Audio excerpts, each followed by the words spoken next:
So good evening. We are back and we have the Wi-Fi again. We are back. We're back in business. They tried to stop me. They couldn't stop me. We're back in business. Big up to everyone locked in. We're toasting. The Wi-Fi is back. Big up to everyone locked in as well. Big up to everyone who tuned into the show with Potsy. Why is that not charging? You go in the NBA.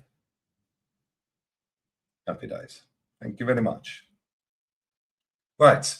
Run the likes up. Big up to everyone who raided. Finally back, man. That was a long couple of days. Miss Ukraine. I ain't spoke to her, bro. That's headache. Thank God for the Wi-Fi. But we are whole again. We are whole again. How many people are in here? What we're saying. 70 people. Come 16 likes. Let's go, guys. Run the likes. Run the likes. Run the likes. We've got breaking news right now, actually. Barcelona president, Juan Laporta, we got the information that Atletico Madrid wants to sell the player, Alvarez.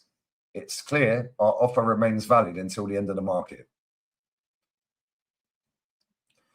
We have a great deal of respect for Atletico de Madrid and its directive. We have known them for many years.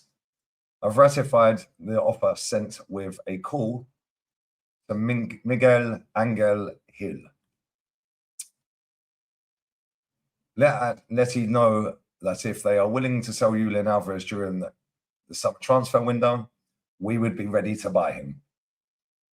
This provided that we can reach an agreement around the offer we have made to them. We are still very interested in Julian. We would like our offer to be accepted. We are doing so with the utmost respect for Atleti. He's going Atleti, man. That's why he's going Barca. He's going Barca, bro. We already know this, but Barca is skin. Barca is skin. Yeah, he's off to Barca, exactly. Big up Chris, man. Big up Chris, man. No way to get an Alvarez. We'll see, man. Trust me, they've got money, mate. If anyone thinks that Barca ain't got money, nah, come on. They just got 650 grand a week off their wage bill because Lewandowski's gone. They've got money, man. They've just sold Ferran Torres.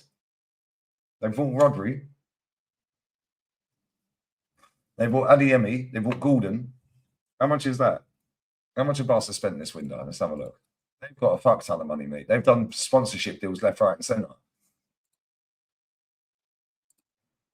How much have Barcelona spent this summer window?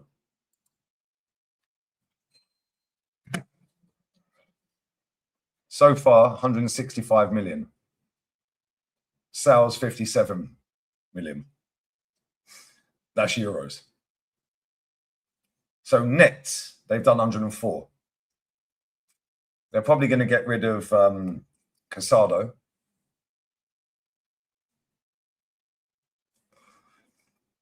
They're probably going to get rid of him. They'll probably get rid of Balde. Flick is smitten. That's the funniest shit I heard, man, when they were saying Arteta is smitten with the player. Big up Techie as well. Bless up, bro. Appreciate the super chat, man. Hope you're well, brother. Big up to Des. What are you saying?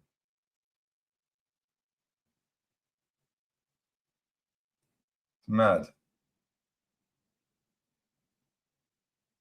Yeah, exactly. Right, it's funny. Barcelona, everyone keeps telling me Barcelona have got no money. They're full of shit. They're absolutely full of shit. It's crazy. Yeah, Casado, how much do you reckon they'll get for him? 30 mil?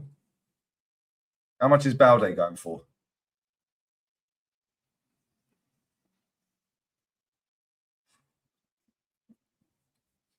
Emily Martinez. See, they were listening to my stream yesterday. I said, why ain't Chelsea gone for him? Or Alvarez signed agreements with Arsenal. Nope. Nope.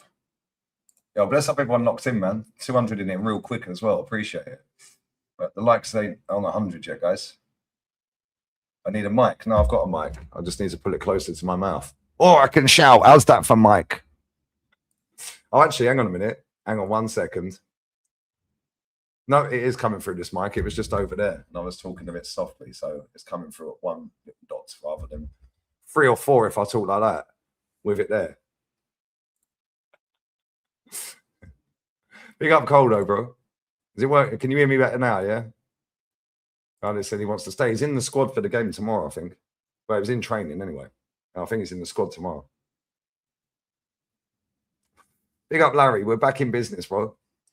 More than 30 for Casado. I'm not sure. It depends where they sell him to. If they sell him to the Prem, yeah. Big up your Zeno, man.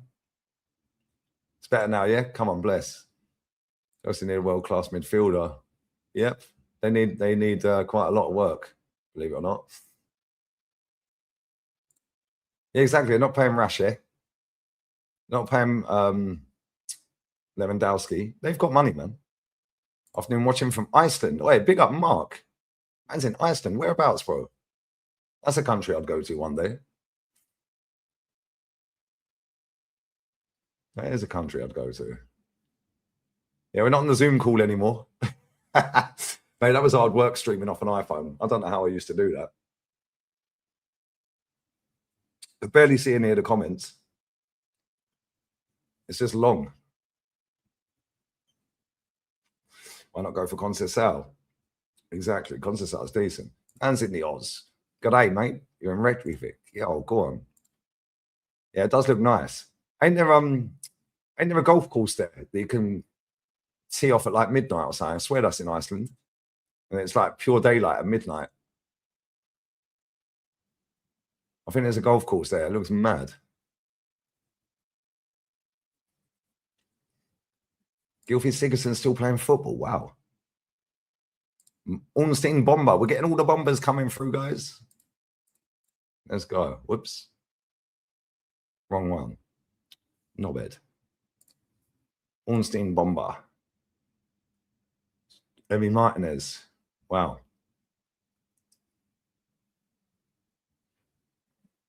So Suzuki's their number one. Ain't Martinez injured? I swear he's injured.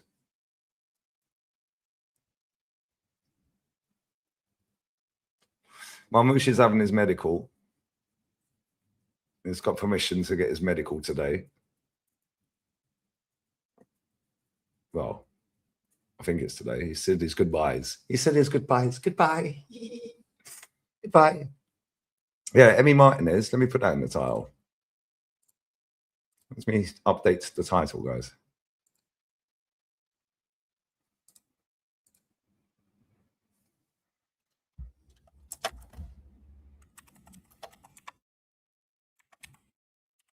Mad.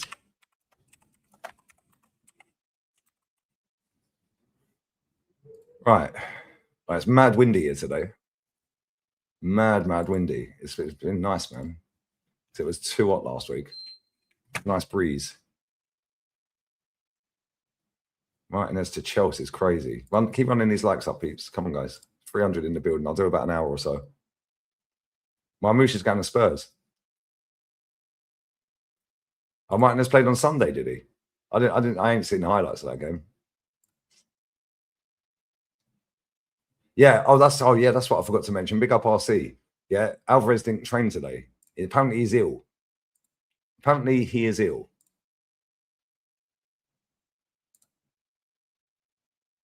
So yeah, we're getting a few. Yeah, the Wi-Fi is back, people. Come on. Big up GG. Yeah, I'll be doing the Madrid game. I will be doing that game later. Xerxes leaving United as well. Big up Shabazz. I haven't said he didn't play. I don't even know. I ain't watched the highlights of that game. I was doing the other game. I was doing the Spurs game, I think. Was it Spurs game or Man City game? Can't remember. Let's have a look. So I'm looking at starting 11. No, they're Bizot in goal. Yeah, Bizot was in goal. Whoever he is. Yeah. Emi Martinez. That's mad that they're letting him go, bro. That is actually mental. They're letting Emi Martinez go. I was doing a City game, was I? There you go. Yeah, he's ill. He's not ill. Alvarez is not ill. We all know the tricks. They're chatting rubbish, bro. Alvarez is going Barcelona. We all know this. We've known it all summer. Right, 21 seconds. About 21 seconds to go. Chelsea in negotiations for Emiliano Dibu Martinez. Camp over a possible late move. Oh, here we go. We've got to get the drama in. It's a late move now, guys. A late move. The Argentine goalkeeper has been offered to Chelsea, as Suzuki will be starting goalkeeper at Aston Villa. Talks ongoing. Chelsea consider this option. Dibu is keen.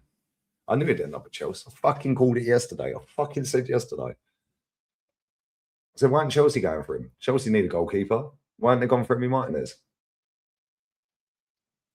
It's almost like they're watching my channel. But yeah, one of the reports come out and spoke about Alvarez. We'll go through that again later. But Liverpool open talks with Ismaila Sarr. Move follows Minty deal called off due to Brighton request. So I'm not surprised they wanted 80 million for him, mate. Liverpool have sent a proposal worth around 50 million pounds for Senegal winger who was keen on the move. Crystal Palace already rejected 2 bids from Galatasaray. He's going to Liverpool, guys. Oh, this is interesting. Sunderland have reached a verbal agreement on personal terms for Igor Pachau. Negotiations ongoing with Marseille. He's a good player. The initial proposal was rejected by Marseille, but deal still on. Ezequiel Palacios travels now to complete Ipswich Town move. Here we go.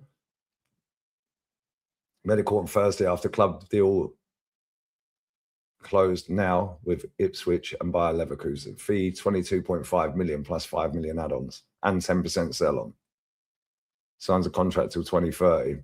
Brentford have reached a verbal agreement to sign El Hadji Malik Diouf from West Ham for 40 million. Here we go. How are West Ham scamming all these teams for top dollar for players when they've been relegated? They'll get relegated again. How have they just got 40 million quid for Diouf, bro? Make that make sense. Yeah, Chelsea scammed 45 for Delap.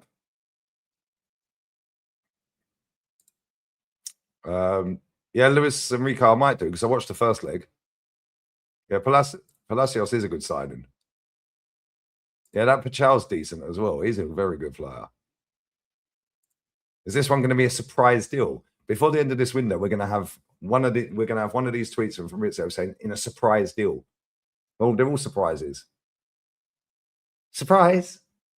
Henry's not feeling Pachau, brother. He's not having him. He's not having him.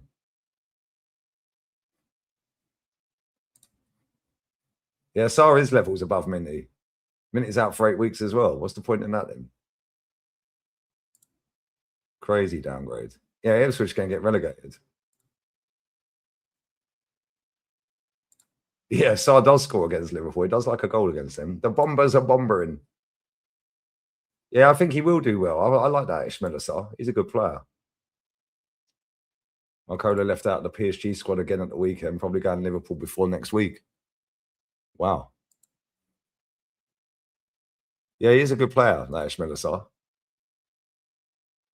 How many goals did he bag last season? 20? He's a little bit hit and miss, but when he gets on a streak, he's good, isn't he? And now he's going to be playing with better players. You'd imagine he'd level up a bit.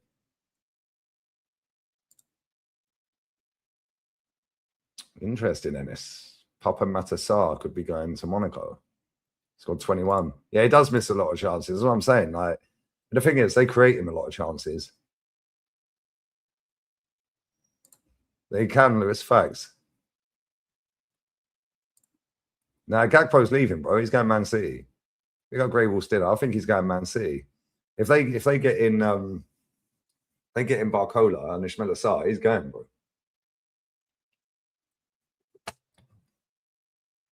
Yeah, nothing is a surprise. You're fucking factually correct, Henry.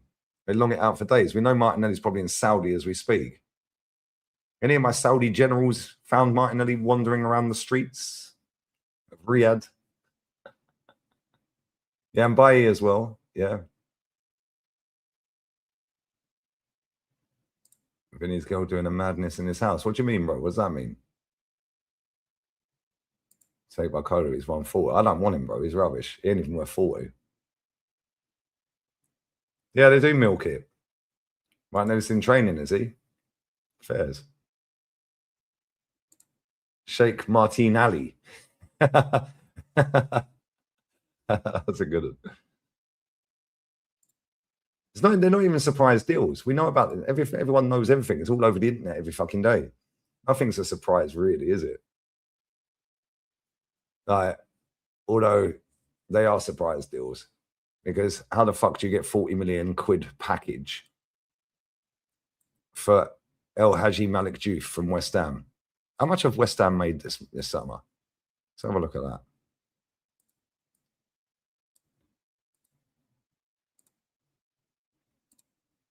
How much money in player sales have West Ham generated this summer? Let's have a look at this. Run these likes up, guys. Come on, let's get these likes going. 153 million. That's mental. They sold a geezer called Freddie Potts to Club Brugge for 8.5 million. That's without that deal, by the way. So they've made 200 million in sales.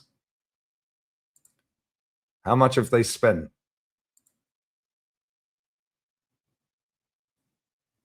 What is it doing? How much have West Ham spent this transfer window?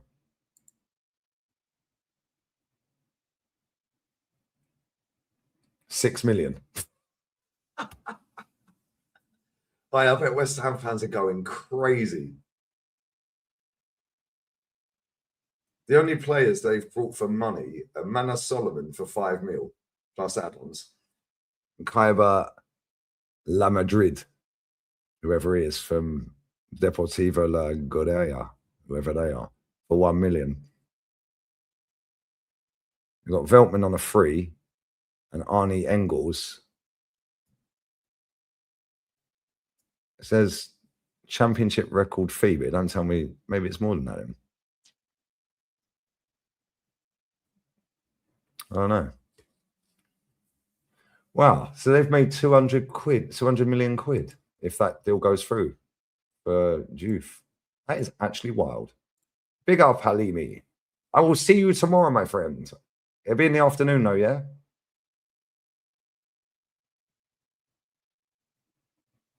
We could even pick you up.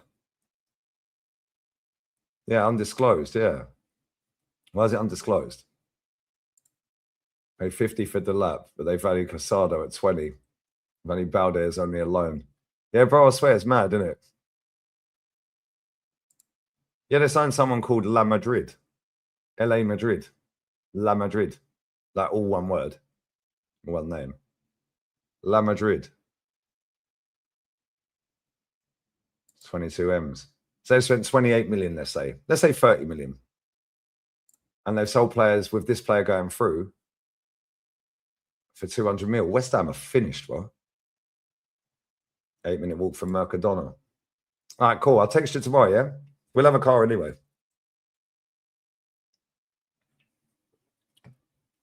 Take you to a proper nice beach, bruv. Proper nice. Then he goes to Chelsea. They're officially a problem. Called this transfer the other day. So did I, funny enough, Shay. How mad's that? I sat here yesterday, and I think I sat on, I think it was the podcast last week with the lads. And I said, I'm surprised that Chelsea ain't bought Emi Martinez yet. Mad, isn't it? Emi to Chelsea, that mate. I don't know why nobody else has wanted him apart from Juve, and I don't know why Aston Villa don't want him. And it's only going to be about 6-7 million. That's a weird one, bro. Yeah, Ismaila Sarr's good, brother. Big up Theo. Chelsea got the Aston Villa set piece coach, and Sky can't keep their cameras off. Oh, for fuck's sake. Emi Martinez at Chelsea is a problem. I can't lie. That is a problem. He's a good keeper. Atomic ain't having it. He said he's mid. We'll keep Sanchez, bro, please. Yeah, Villa could be in for it. Well, this Suzuki guy's good, but yeah, they rejected him for Vicario. That's mad. I can see Emery walking as well. They've proper stitched him up. Yeah, I just see that, Shane. Hey, Shane, if you're free, jump on, man. I'm on StreamYard, so you'll be able to get on if you're free. Going to do about 1 hour from now. Emi Martinez is a good goalkeeper. Yeah, maybe he did want to leave. I don't know. Okazaki, what a baller, bruv. He is one of the best keepers in the world. I agree. But I don't know, man. I don't know why nobody else has wanted him. Certified ain't having him either. He said no. Brentford to get Europe. Big up to Adam Boss, bro. I don't know. Bless up, Shane. I'll send it now, man. Thank you. I don't know. I don't know. They play good football. Very good football. And nobody will attack. Nobody will park the bus against them. So they'll park the bus and they're rapid on a counter attack, 1-2 touch football. So I don't know. They're gonna do all right again, but they should go for a cup. They should go all out for the cups, man. Try and win a cup. They ain't won a major honour in their entire history. It's crazy. Actually crazy. Right, before Shane jumps on, let me go and get a beer. Get this guy a beer. Chelsea need more than Emi Martinez, though. Their fullbacks are trash. Apart from that Pep guy, that Pep Chavario, he's pretty good. But Malo Gusto can't defend. Reece James is a good player, very good player. I really like Reece James, but he needs to stay fit, man.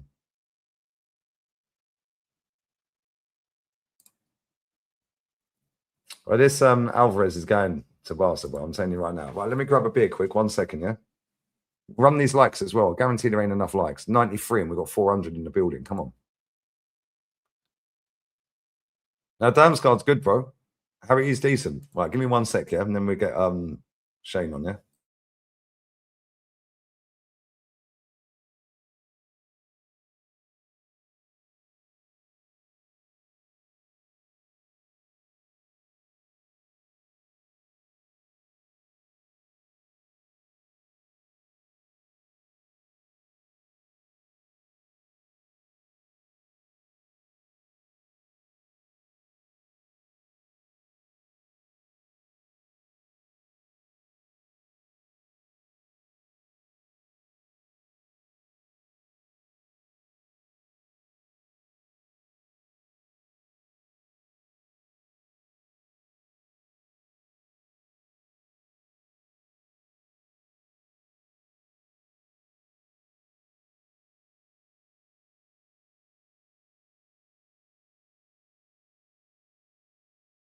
Right.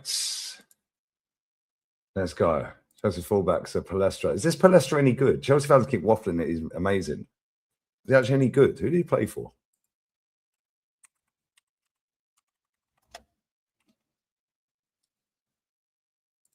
Who did he actually play for? Why isn't Transfermarkt's website working? Transfermarkt website is battered, lads. All right. He was at Atalanta. They bought him for 57 mil. Is that how much? They paid 57 million euros for him. Is that true? Did they pay 57 million for him? I don't really watch Italian league. I do, but I don't watch it that often. I just watch the highlights and do the odd watch-alongs here and there. I can't remember watching Atalanta last season. If I did, I can't remember him. They got to pay EP, bro. They pay 57 million for him. That's crazy. Honest opinion on the City's transfer business. Not going to lie, I'm not 100% sold on some of them. Sure about the manager. Big up, bro. I think you've had a shocking window. I can't lie. Pep's gone. We all know that. You've replaced him with an absolute downgrade. You should have gone all out for Luis Enrique. You've then let Rodri leave, and the replacement for Rodri is Elliot Anderson. Buadi's half decent. He's good. I like him. He's actually not a bad player. But again, he's going to be stood next to Elliot Anderson. Who else did you bought? Who else did you buy? You're probably going to get Enzo Fernandez. Yeah, City are waiting for company. They should have gone all out for company or Luis Enrique. Right, let me get Shane in. I did call it. Shane called it as well. What are you saying, bro? What's the story, man? You good, yeah? Yeah, all good. Can't complain. Yeah, man. We both said this. Yeah. Go to that one. That one's better. Yeah, we both said Emi Martinez to Chelsea. It was pretty obvious, wasn't it? It's one of those. It was as Kenny would say, it was an open goal for them, because I said at the start of the summer when they were snapping up loads of players, I said they can sign whoever they want. If they go into a season with Sanchez and goals, they won't win shit. You can't win. No one's ever won the league with a terrible keeper. And he's one of the worst, but that's just ready-made for them. You get Emi Martinez, get 2 years out of him. They're now officially a problem for me, because that front line is nasty. They only have one game a week. Enzo's no big loss for me if they replace him with either a Wharton or they're looking at Alex Scott. What's his face? Yeah, Alex Scott, which I'm not sold on. If they can keep Lavia fit, Lavia as well, yeah. If they can keep him fit, which is mission impossible, really, but you never know. You never know. Maybe one game a week, maybe a manager that doesn't flog him. I don't know, but they're officially a problem for me, because I think they could do what we did in 22-23 and just have a mad run. If they don't slip up early, they should be okay. But getting in Emi Martinez will be their best signing, because I think hadn't Villa accepted like 8 million or something off Juve for him, or they were willing to, or they were arguing about 8 million to 10 million or something like that. I don't know. I understand Villa getting rid of him because he tried to push the move. It's like, well, fuck you, then we don't want you. I kind of respect that, but yeah, I don't know. Yeah, Chelsea centre backs, but when you have three at the back, you can get away with it. You can get away with it with three at the back, and Lacroix's half decent. I don't think they'll win the league, but I think they'll be more of a problem now than they were. But yeah, Laporte coming out and basically this was all the way it was always going to play out. Yeah. Atletico Madrid played Alvarez in that game to gauge the fans' reaction, and when they were basically telling them to just get out of the club, they said, "Well, we know we can sell them to Barcelona, and they won't hate us for it." The crowd will probably applaud them for it. Probably, and that was always the plan. That was always the plan, was to sell them. Well, everyone was saying that he was out of order. He walked down the tunnel. They told him he weren't allowed. Yeah, exactly. They told him he weren't allowed to go and clap the fans and all that. Yeah. So it made them look even worse. They were just This is all the tactic to get rid of him, to be allowed to sell him to Barcelona without the crowd getting upset. Facts, absolute facts. He's definitely going Barca. Yeah. Well, the thing is, the amount of players they've sold between them two clubs, between happened many times. Yeah, like Griezmann's gone to and fro. Yeah, there's all loads of players between them two clubs. Yeah, Suarez went the other way.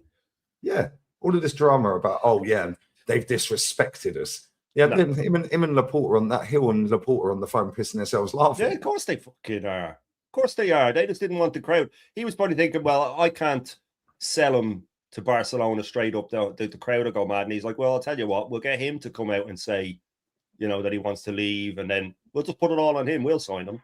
We'll just make it, you know what I mean? And we're not in for this. Is another Vinny Jr., man. This is another, we showed ambition. That's all that is. Been a grift from the start, man. I was saying it to my missus downstairs, because I said, I'll always be honest when I think we're getting a player. And I said, when the Bruno rumor started, I said, yeah, that looks like something we'll do. When the Conser rumor started, I said, yeah, that looks like something we'll do. And I said it from the very beginning that we will sell Martinelli, we'll sell Trossard, we already have Solis in, and that will be our front line. No, we're definitely going to sign more. We're not going to sign more. I said we'll sign Bruno, then we'll get a defender, and then that'll be it for us. And right. No. But I don't know, man. I'd love to see all of these shocked-faced Arsenal are going to be scary grifters come out and apologise at the end. They never will, of course. But, I mean, talking absolute bollocks, man. The whole way through this transfer window. It was so easy to see it was the way it was going to go. But they do it every time. They do it every time. It's tiring, man. It really is. It's exhausting watching them. I'm trying to get your link in the title, but it's not finding it for some reason. Don't be worried about it. Marmouche, people are saying for Arsenal. Yeah, I don't know, man. No, he's having a medical at Tottenham today. Yeah, no, he's going there. I like the way they did that transfer. I think it's brilliant. Everyone's saying they're cheating. How's that cheating? They're playing the game. They're winning the rules doing it. What's wrong with that? I wish we were more savvy like that. Yeah, they found a little loophole. Yeah, to get around it. So pay more for Savio and pay less for him. Yeah. Oh, but they've stitched Frankfurt out of money, and they don't owe Frankfurt fuck all, mate. Yeah, it's like they took their player, and if they want to find a loophole in the rules, maybe in the contract. It's more on Frankfurt for being fucking idiots for not making it watertight, like, you know.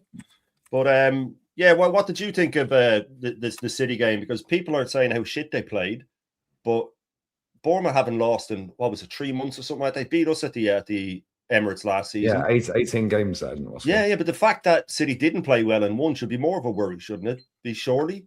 You know what I mean?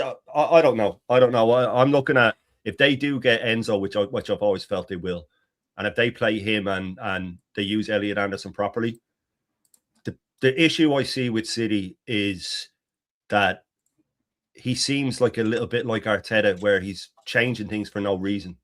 You know what I mean? Like playing a defender in the 6 and making Elliot Anderson play in the 8 instead of the 6. I wonder if he'll settle down. If he settles down and just plays the players where they should play, there'll be a problem as well. Because if they just use the 2 holding midfielders and say to Cherky, you're in the 10, but you go wherever you want, and just play your natural game, they would be dangerous. Sometimes you look at managers and you just wonder what's going through their head. Why would you restrict a player like Cherky? It's beyond me, man. Absolutely beyond me. And he was well within his rights to get in the team of the year as well. Funnily enough, Odegaard and Havertz won us the league, I heard. Why weren't they in the team of the year? Do you know what I find funny about this team of the year? We're going to disagree on this. But apparently we agree on everything, Shane. That's what it is. Team of the year was Arsenal. We won the league, so it should be a whole 11 of Arsenal. No, I get that. I do. I get that. But I mean, if you look at, I don't pay attention to those things too much. From the year that United did the treble, Ginola got it. Now he was brilliant, but Spurs finished nowhere. And the time when with the Ballon d'Or when Henry didn't get it, it's I understand your point of view, but I also understand the other one as well. But it's one of them, isn't it? I mean, was Odegaard and Havertz considered? Because all I get told all summer is that they won us the league. So I don't know why they weren't in it. When we all said our defense won us the league, and we had 3 defenders, a defensive midfielder, and a goalkeeper.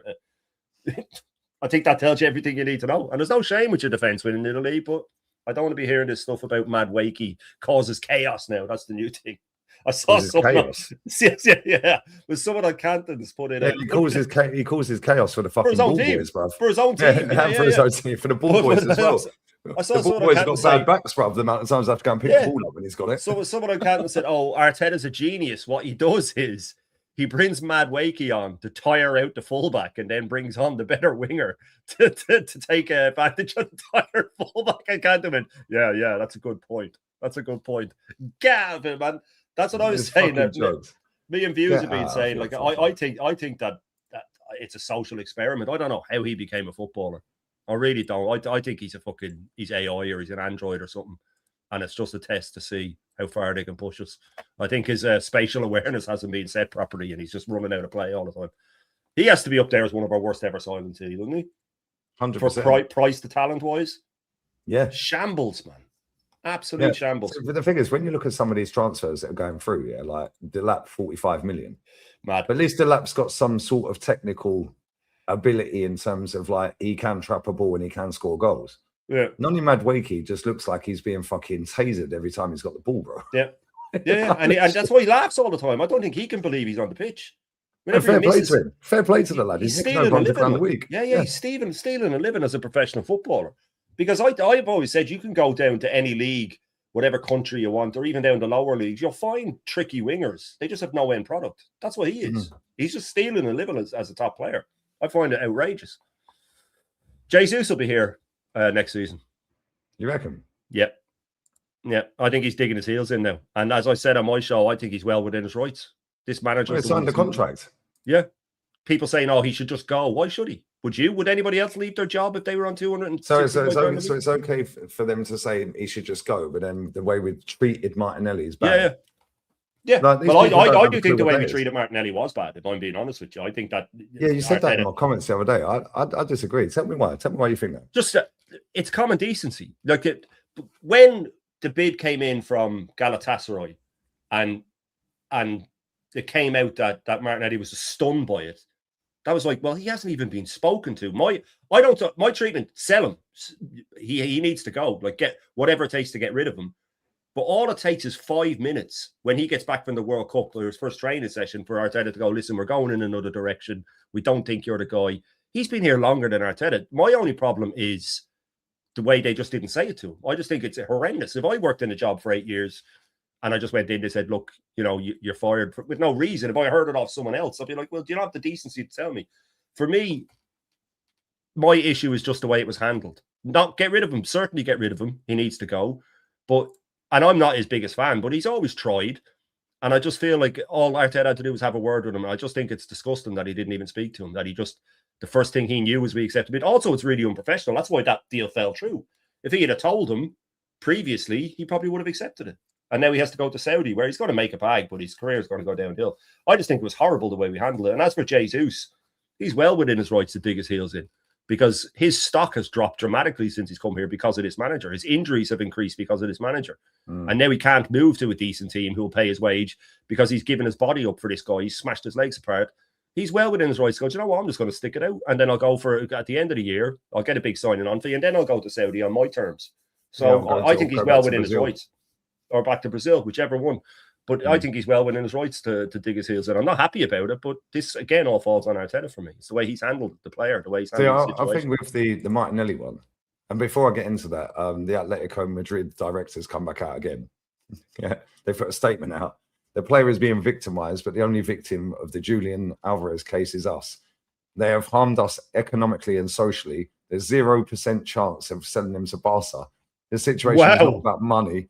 It's about dignity. There is 0% chance of selling him to Barca. There is a campaign with many lies and half-truths. The only one who pays for this is Atletico. Wow. Watch deadline day, Julian Alvarez to Barcelona here. Yeah. He'll still go. He'll still go. Yeah. But yeah, the Martinelli thing, he started all of this. Yeah. Right? And I'm not his biggest fan anyway. I wasn't a kid as a player, but I'm like, the player signed a contract, so he's within his rights to say, fuck off, I'm staying. Right? But how do we know that he hasn't been spoken to? Obviously, he knows more than we do, I'd imagine. But the fact that he said that on Sky Sports, and then stood right next to Arteta on the same Sky Sports channel. I didn't say it to him, didn't say a single thing, tells me it's a load of bollocks. Or he's just a coward. I don't know. Yeah, and for me, it's just a bit weird because if you look at it, he got married 3 or 4 weeks ago. You can't live in Saudi with your girlfriend, unless you're married. Unless you're Cristiano Ronaldo, you can do what you want. Yeah, so I'm like, this has already been planned, bro. Yeah, so again, because of the amount of money, this is how I look at it. The amount of money these people are getting paid, I look at it and I just think, Martinelli's on 180 grand a week. He ain't ever coming out saying a damn thing, because it could potentially fuck up his move anyway, or it could fuck him up for, if he does stay, playing for Arsenal again, because they'll just put him in the reserves or sit him on the bench all season. So he's never going to say anything. We'll find out in about 10 years' time or something when he's retired exactly what happened. But the fact that if your face fits, this fan base lap it up. And if your face don't fit, you can be treated nasty like Jokeris. Do you know what I'm saying? So it's like, for me, I think this whole thing is just a load of bollocks, if I'm honest.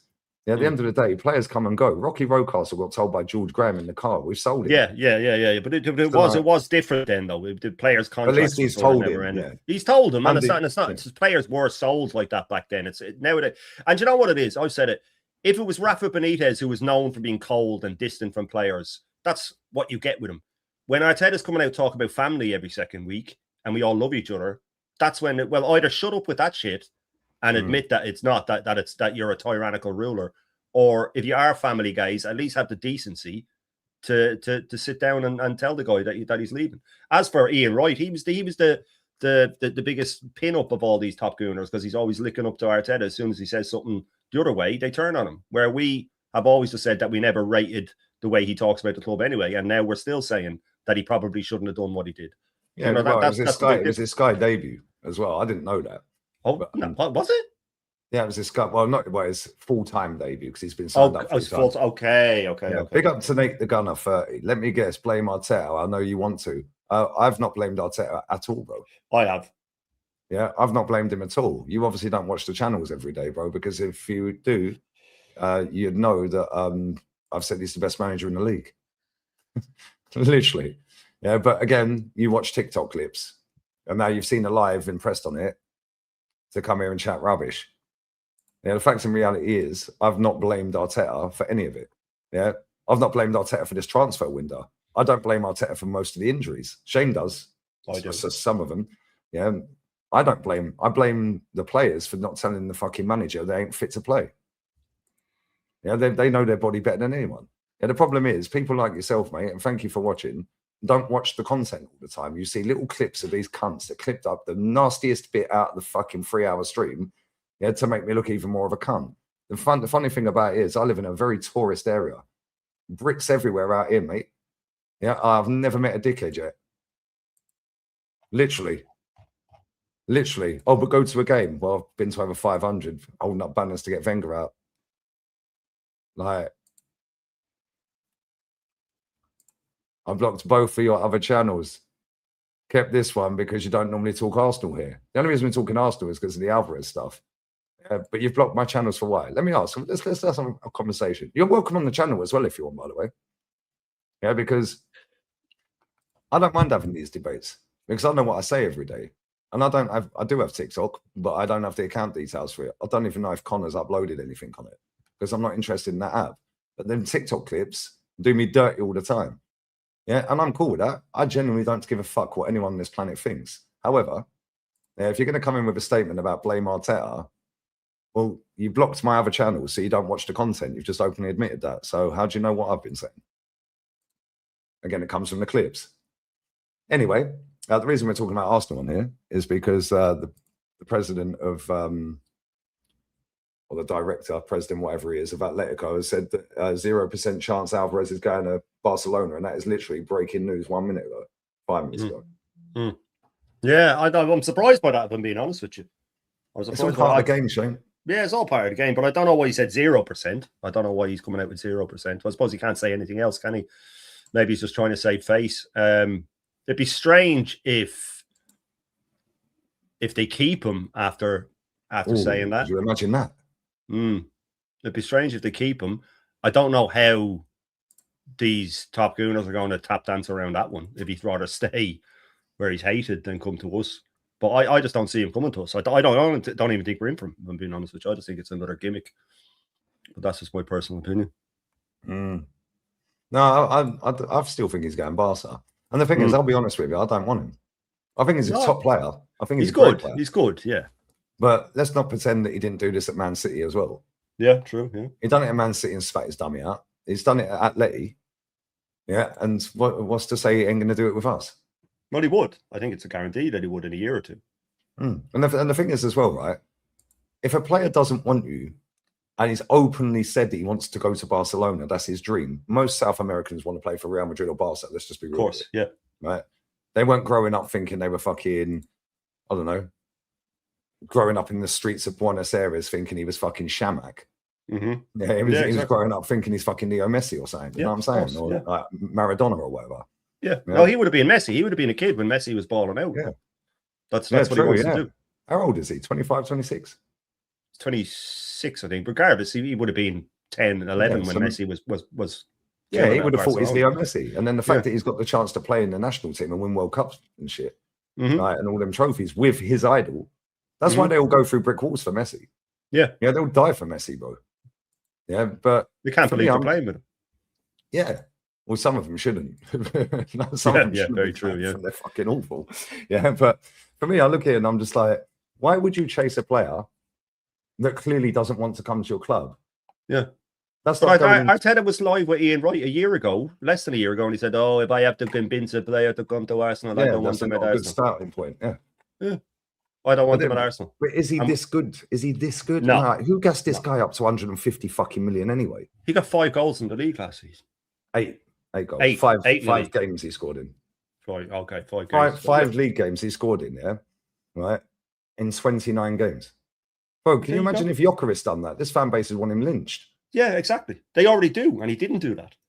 Exactly. He did better than that, and they want him lynched. The only listen, Gyökeres, people don't like him because it's the manager didn't want him. He wanted Sesko. Yeah. And that's what I said earlier about if your face fits with his fan base. Yeah. Then you can criticize Gyökeres as much as you want. Eze as well, fair game. Eze as well. I didn't want him. Yeah. Yeah. And you can gas up Madueke because he causes chaos. Like, to me, it makes no sense. And let's be real with it.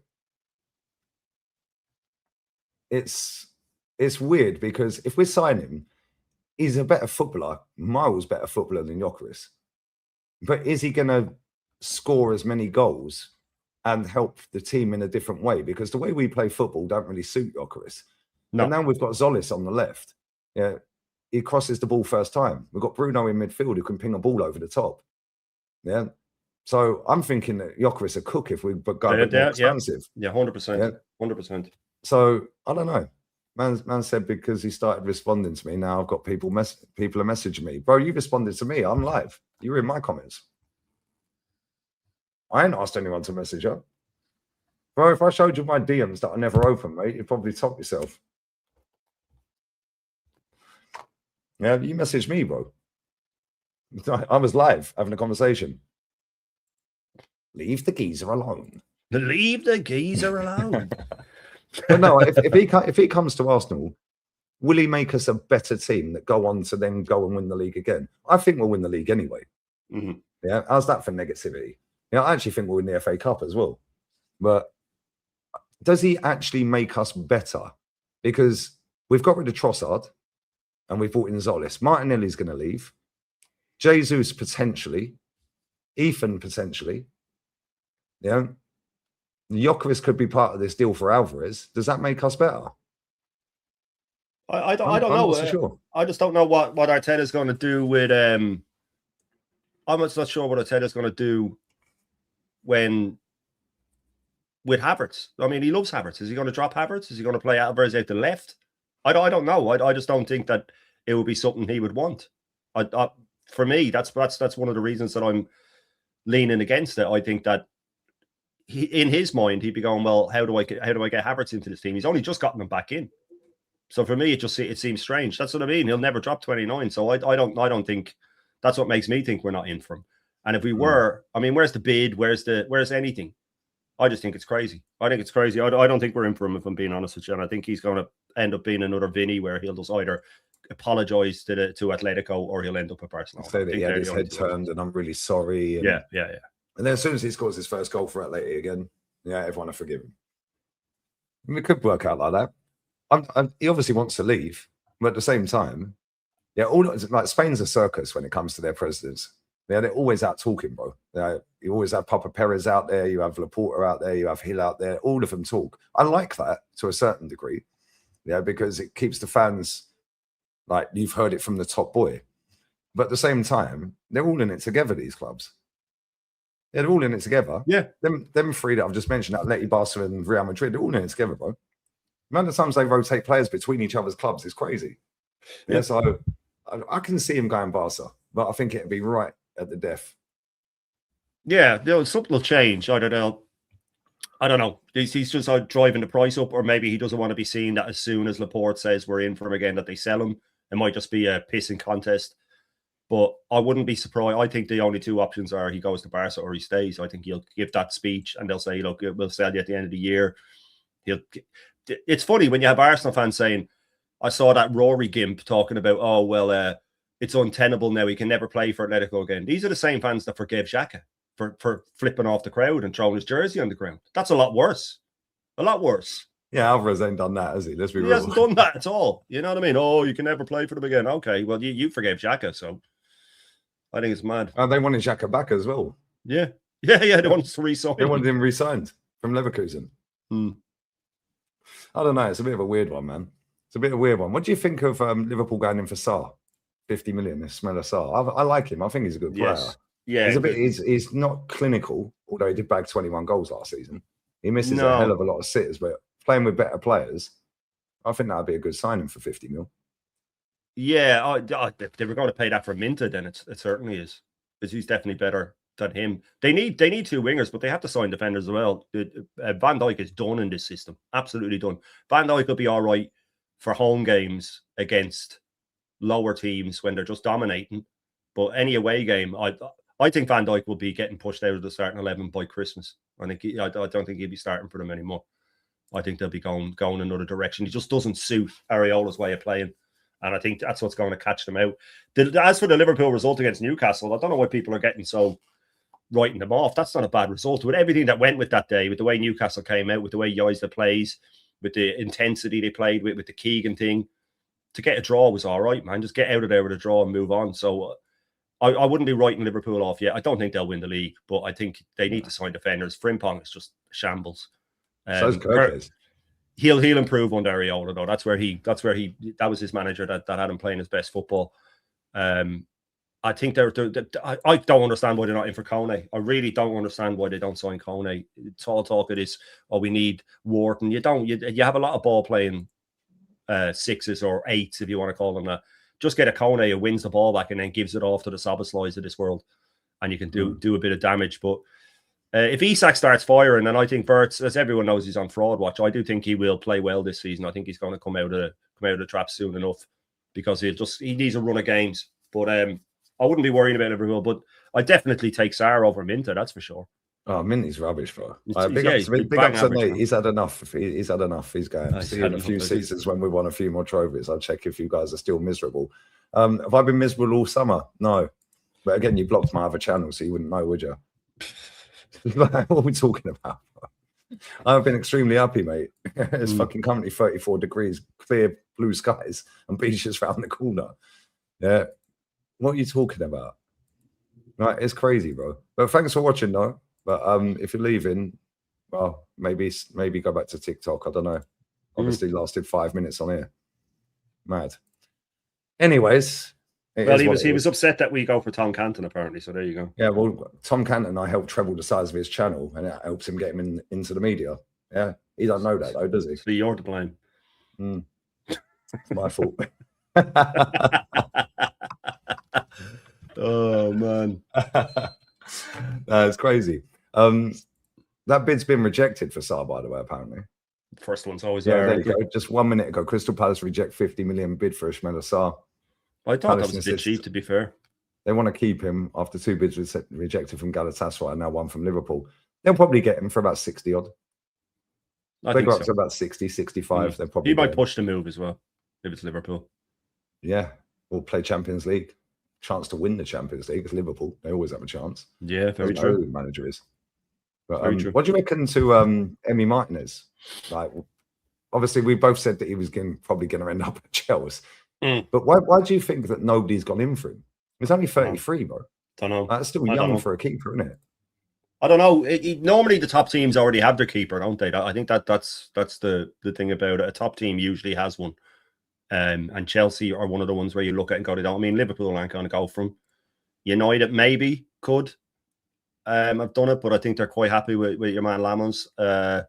Arsenal don't need him, but we did have him, and we let him go and then spent 6 years trying to replace him. But I think it's just that most of the top teams had their keeper already, and Chelsea, if they hadn't have gone for him or just signed any keeper, like they should have been in for Kelleher last year. If they had got Kelleher last year, they might have been as bad as they were. He's a top keeper and he's young and he fits the profile and all of that.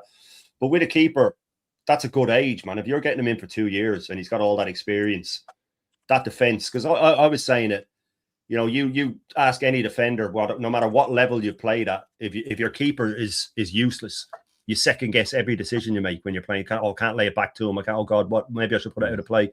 If you have a keeper like him behind you, the defense improves tenfold because they just can relax and know that, well, keeper's there, that's fine. I think that's a hell of a sign. And if they get him in for anything under sort of 12, 13 million, that's a hell of a sign. I think it's going to be about 8 million or something. That's crazy then, because they'll get minimum 2 years out of him, and that will just improve them massively. I know he's not brilliant with his feet and all of that, but I mean, I think that's dying out anyway. Hopefully it is, because it's been one of the worst periods of football ever. But I think that's a hell of a signing for them. And it seemed so obvious, because I was just watching I was live at Gianni while the Chelsea match was on. And I was going, if I was a Chelsea fan, I'd be furious going, all that money spent and we still going into the season with this absolute scrub and nets. So maybe his performance was a blessing that they just made Xabi Alonso go to the owners and go, you have to get me a new keeper. I cannot go into the new season with him. But yeah, I think that definitely, I think that'll be their most important signing if they get it over the line. It's the thing they needed the most desperately as well. Yeah, no, I totally agree, man. Totally agree. Yeah, he's a quality keeper. Talking to Gianni. Thanks for the super chat, brother. Big up Gianni. Jesus to Napoli wasn't going to happen. Mm-hmm. Jesus isn't trying to lower his wage. Napoli can't afford Jesus without selling 3 more players. Fabrizio lied. Nothing new there. Yeah, I was going to say it wouldn't be the first time, would it? Yeah. Me said Vinny Jr. was Ballon d'Or winner and then Rodri won it. Mad, isn't it? Big up to Carl as well. What year is the Arsenal shirt? 82. Yeah. See, year I was born. Kenny hates it, man. Kenny hates it because it was an awful period, but it just always stood out to me. I used to have a George Graham VHS of him picking, I think it's from 92 or something like that, and he's picking his all-time Arsenal 11 and he showed it in it. And as a kid, I was like, I can't wait to get that. I only got it there a couple of years ago, but yeah, it's a beaut. But it was just a horrible period for Arsenal, but it's a lovely kid. No, he's a nice kid, man. He's a nice kid. The remake one's not too bad either. All right, yeah. They did a couple of seasons ago, whenever it was. Yeah. Yeah, that's not a bad one. Brandon's going to jump on as well in a minute, yeah? But keep smashing these likes off. I've got Shane's link in the title, so make sure you sub to Shane's channel as well. But what do you think? What do you think Man City need? Yeah, because like they've been our rivals in a title race for the last few seasons. Like Enzo Fernandez is linked to them. Yeah, they've got Buadi in. They've got Anderson. Yeah, I still think they need a defender. Yeah, because for me, I look at them, they're playing that cushion off at right back. He ain't it, bro. Not a right back. He's good centre back, but I think Diaz, he looks finished, bro. I can't lie. That guy, he looks fucked. The Community Shield and that game at the weekend, he looks all over the place. Vardial's class. Yeah, he's brilliant, he is. And O'Reilly, he's better in midfield rather than left back. So I think they need some defenders, but they also need some wingers, bro. Because if you look at their wingers, yeah, they've got Doku out injured, and they've got Semenyo, and they've got Monga, and that's pretty much it. And they could be going for Gakpo. But what do you think they need? They definitely don't need Gakpo, that's for sure. I think Grealish might play a big part this season. I don't think he'll leave. I think they'll keep him. Your man Alan, if he plays him properly, is a fucking baller. If he plays him properly, is he good? If he doesn't, yes, he's very. I was trying to think of someone to liken him to today when I was live, and the only one I could come up with is Dembele. In that he's got that sort of languid, he cuts inside like so many wingers do, but he's got tricks, but he's not overly tricky. You know, he's not doing it on purpose, so he's not doing it for the sake of it. And I think if they use him to his, which would be a fear if I was a City fan, because when I look at Mini Pep, he seems to be moving things around for the sake of it. Like I like Matías Fernandez or Matías Núñez at right back. I know he's not officially a right back. He's all right, but I'm with you with Diaz. I think he looks disinterested. I think would be the way to put it, and slightly washed as well. I do like Vardial, and I think that they've got some good defenders, but they do need to strengthen the back. City's just weird for me, man. I don't know. I looked at that Community Shield and I said, why does he have Elliot Anderson playing like a right 8? Like, why would you sign a 6? I know Arteta's done it with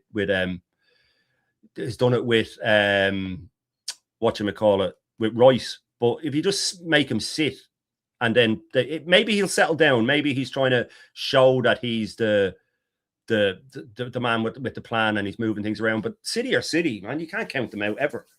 And if you have Haaland up front and you play a bit more direct and get Cherky setting them up, they're going to be a match for anybody. So I certainly wouldn't be counting City out. If City win on Friday night, they're suddenly going, oh shit, like they're back. You know, this is the thing. But I do think Buadi will eventually be in there. I wouldn't even be surprised if he's just thrown straight in, but he's not going to sign Enzo Fernandez and drop him. And he's not going to drop Elliot Anderson either. So I think Buadi will be edged in over time. And I think they did want to get him and hope that Rodri would stay and sort of mentor him, I suppose. But I think City will be right up there. I really do. I wouldn't be counting them out. I think they have too many good players. But I'm with you. They could do it signing another defender, a specialised left back, especially, I think. But yeah, I think they'll be all right. I don't rate their manager. Yeah, no. Haaland looks disinterested. Diaz looks disinterested. Yeah, Foden's been crap for about 18 months. I think that's what that win will do for them, though, Lee. I think if they'd have drawn or lost that, it would have been monumental in their season. I think that they nicked the win. They might go, do you know what?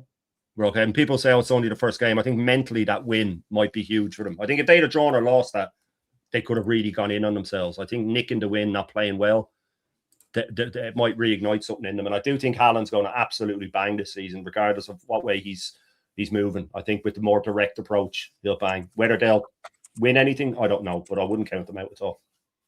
No, you can't count City out. No. But I just look at their team and just think 9 players have left that football club. And the manager. That's a lot of players. That's 1/3 of your squad have gone in one summer. And they're probably going to get rid of a few more yet. So I don't know, man. They're obviously bringing players in, but to change 9 players and bring in 5 or 6 or whatever, and the new manager, new systems.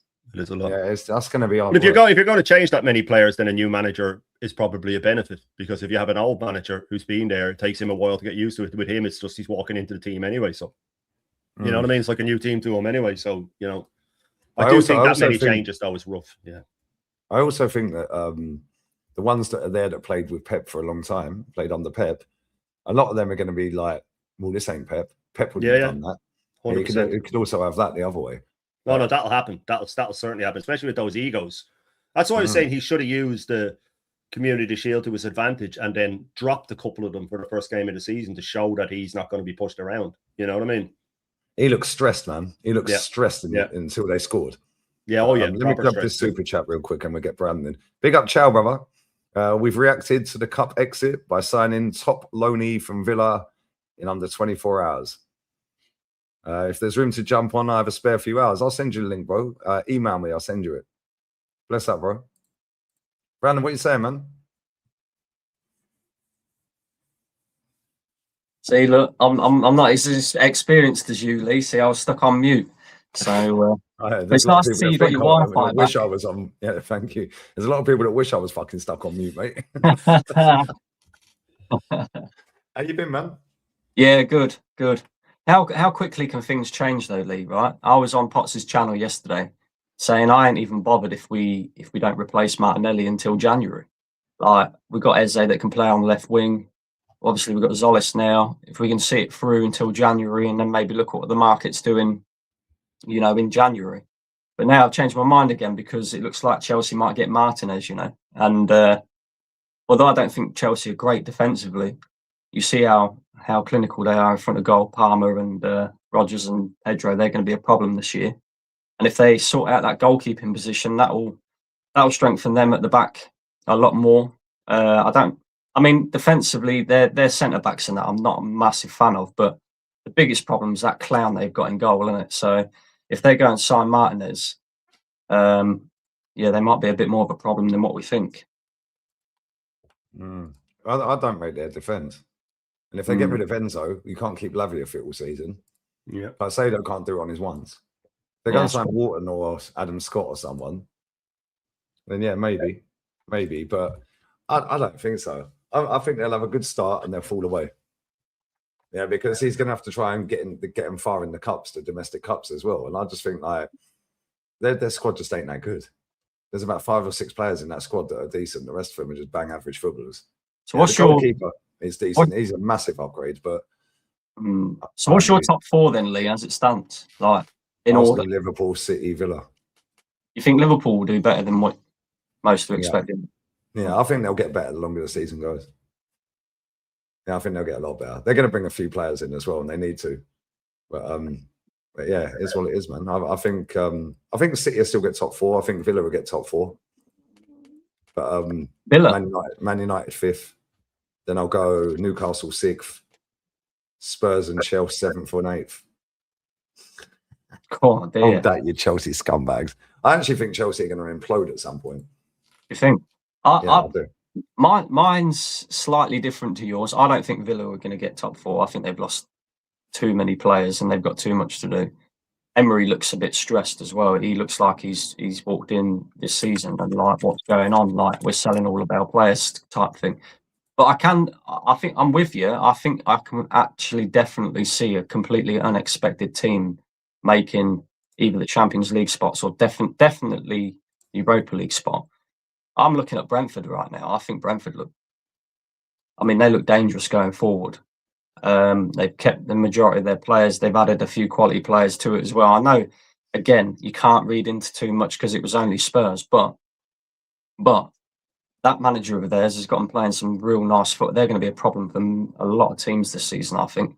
And they've not got Europe to worry about either because they just about missed out last season, didn't they? So, yeah, it's going to be a strange season. It is going to be a strange. I still don't know why Arsenal fans are twerking like hell for Julian Alvarez. I really don't understand it one little bit. Well, apparently there's 0% chance of him signing. One reporter came out from Barca and said, yeah, the offer's on the table. I've been speaking to their president, blah, blah, blah. And the offer's there until the end of the window. And then their presidents come straight back out with a statement saying 0% chance, mate. No chance. You're not having him.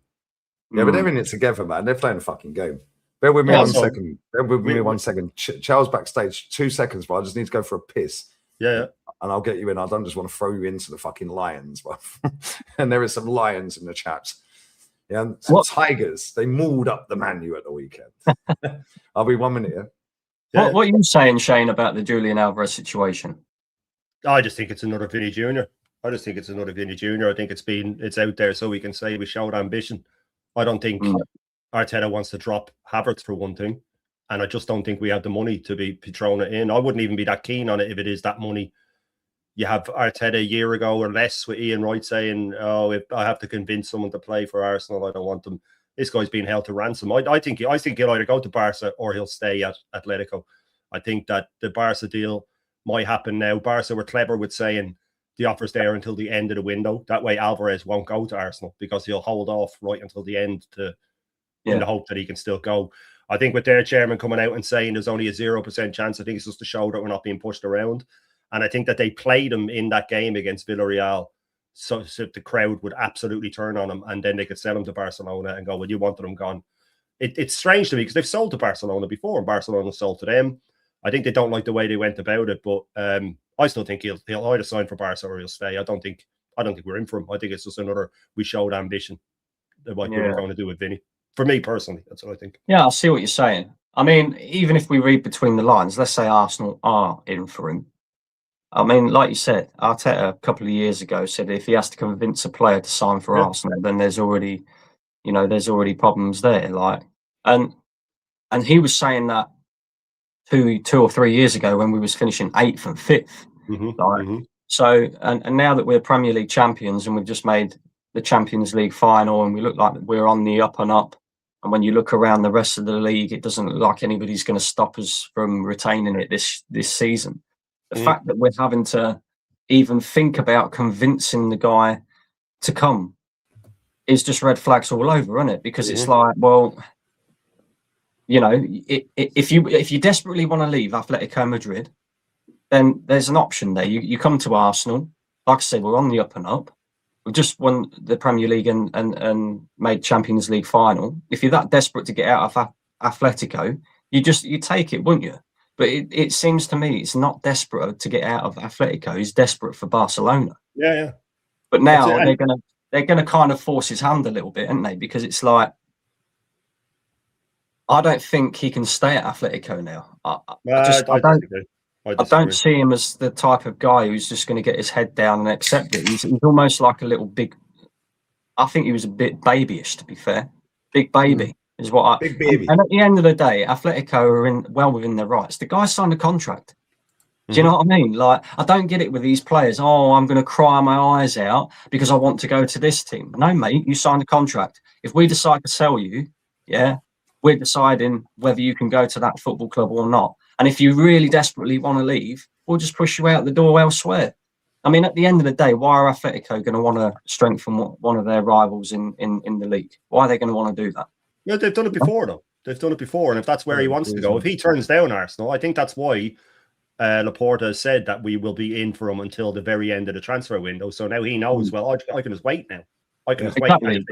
And they'll panic. And if they don't panic... I think you're right anyway, Shane. I think it's all a smokescreen because Arsenal have no intention of replacing Martinelli, and the only way to keep the fans on. That's it. And I said that when the Vinny thing started. I said that when the Vinny thing started. I said, you were the first one to call that out. That's why I said we're going to sell Martinelli, we're going to sell Trossard, and then they can say, well, we showed ambition. Because the second that Ornstein dropped that, Canton, all of these guys come out and said, you can never question our ambition. Oh, really? Can I not? Okay, because I will continue to question our ambition. I think that I think there's more likely that he'd stayed and come to us, because I was saying this to Lee earlier, I have a lot of Arsenal fans telling me, well, it's untenable now. He can never play for them again. The same fans that forgave Xhaka for throwing his kit on the ground and flipping off the fans. You know what I mean? All he has to do is play for a while, bang in a goal, give it the old badge kiss, and they'll be over it in a week or two. You know what I mean? I'm not sure Atletico fans are as forgiving as what we are. I mean, but that's what I mean. He might have to do a bit. Well, Xhaka didn't have to do anything. Xhaka just had to turn up again. Well, most of our fan base is thick as fuck, aren't they? So, you know, what do you do? Yes. Unfortunately, yes. No, that's true. Before I bring Chow in, bless up to everyone locked in. Smash the likes up. There's 450 in here. We're not even on 200 likes. Come on, that needs to go 250. And this comment from Last Flames, predictions off agendas. I ain't got an agenda, bro.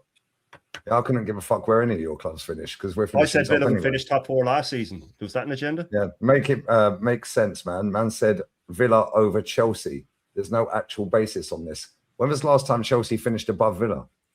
They got a better manager as well. He's won more trophies. Okay, cool. He's been managing longer. I do think personally that Chelsea will finish ahead. I have Villa. I think I put them in. Oh no, I had them in 6th. Yeah, I had them in 6th. There you go. Look at that. No, 7th. Sorry, I had them in 7th. I had Spurs in 8th. Yeah, no, Villa. I had Villa in 7th. I had Forest 6th. Okay. I just wonder, right? On the betting sides, I'm sort of considering putting a 20 note on Tottenham to finish 17th again. I can just, you know, it'd be hilarious. That's what I said about Tottenham and Chelsea. I think with Tottenham and Chelsea, before the season, you could get 2 fans from each club, and they could sit down, and one of them could make the argument that they'll finish in the bottom half and make a good argument, and another one could make an argument that they'll finish in the top 4 and make a good argument. They're so hard to call, because of the amount of players they signed. Chelsea, I think with Martinez, it's different. And I was watching them and I said, if they get a keeper, they're sorted. Like I said it to Lee, why they didn't sign Kelleher last year is beyond me. Why weren't they needing Kelleher? That was ridiculous. You know what I mean? But I think with Xabi Alonso, I think with not playing, I'm getting a bang of Arsenal in 22-23 with them, where they won't have Europe, and they'll have, if João Pedro, Cole Palmer, and Morgan Rogers stay fit, that's one of the best front threes in the league for me, if they stay fit. And the drop off shit though. The drop off is pretty bad. But then you got Estevao and stuff like that to come in, man. You know what I mean? They're still good players. You know what I mean? Estevao, right wing back. Here we go. But it's not, you can say that, but we're all saying we're going to walk the league, and our drop off from Saka is mad wakey. Our drop off from Solis is Eze, and our drop off from Havertz. The fact that Havertz isn't our drop off is a big fucking worry. You know what I mean? Let me bring Charles in. Charles been waiting patiently. It looks like you got a mohawk there, bruv, with that hanging up on the wall behind you. How are you, man? That's the headphone hair talking. No, I'm good, man. Listen, my club is lower league, but we've been moving mad. We get eliminated. For the people that don't know, tell them what club you support. So I support Doncaster Rovers. Have been for 20 years. My mate's cousin played for you in the early 2000s, Heffernan. Oh yeah, Paul Heffernan. Yeah. He's my mate's cousin. Yeah. Oh wow. No, he was a great striker for us. So I've been supporting Donny since 2005. So my dad, God rest his soul, took me to my first game. I was there outside the ground, our old stadium, watching the lights go out at Bellevue for the last time. I was there for the first game at our current stadium against Huddersfield in 2007 with the Mark McCammon wonder goal. I've got the scarf to prove it.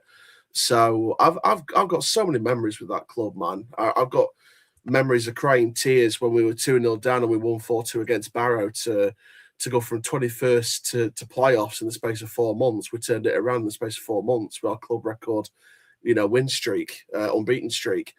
Memories of getting promoted against our rivals at our own ground and crying on pitch side. I've got memories of my club, and one day I'd like to see us get to the top flight, but it's going to take a hell of a lot of investment at some point. But it's achievable. If Brentford and Bournemouth can do it, then we can certainly do it with our history. So, no, 100%. What do you make of that? Obviously, you support a lower league team. My youngest brother supports Derby.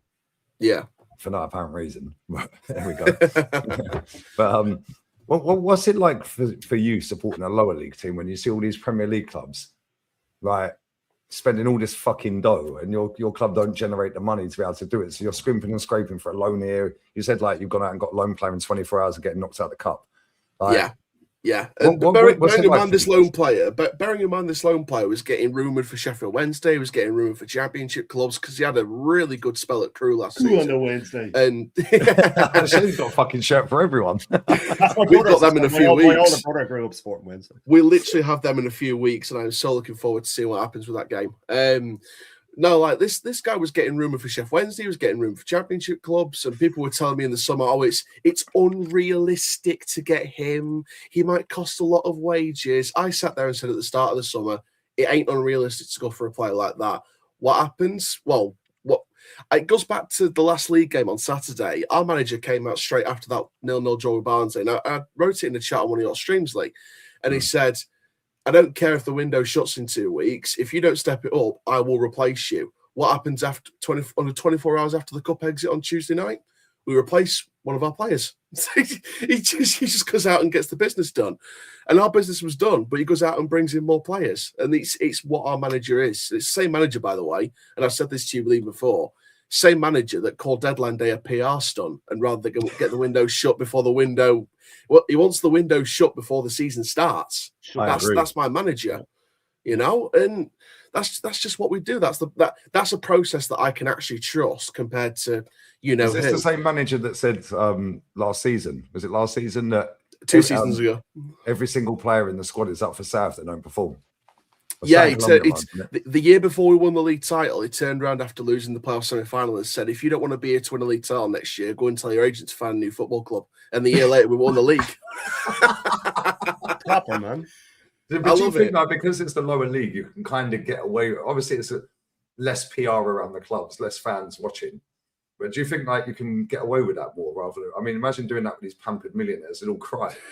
Do you know what I mean? The difference is night and day. I mean, there is less PR in our league compared to Prem, but I'll tell you something now. It is a better style of football to watch than the Premier League right now. I agree. I can guarantee lower league football is a better standard to watch.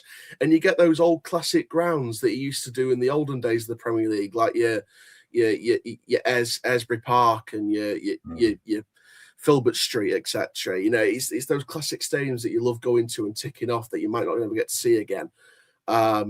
So Doncaster moved. Didn't they move from their stadium in the mid 2000s? Was it? Did they move? Yeah. So we moved out at the end of 2006 of Bellevue, and we were there since 1922. And like I said, I was there for the last game against Nottingham Forest when we won 1-0 with a goal that I don't know if Theo Street would still call a goal or a cross, but I think he's still undecided. It was a right fucking strike anyway. And then I was there for the first game in our current stadium, and we beat Huddersfield 3-0. So. It's again, I've got small memories of Bellevue. Like I wasn't there for ages like some older fans were, but I can respect that because I respect the older fans that have been there before me. But as a newer fan in that mid-thousands, when I got older, I went back and researched our history, researched our ex-players. I just should. You know, our current record goal scorer is still post-World War. It's still pre-World War, sorry, called Tom Keatley, 249 goals in 200-plus games. You know, that's still a club record goal scorer.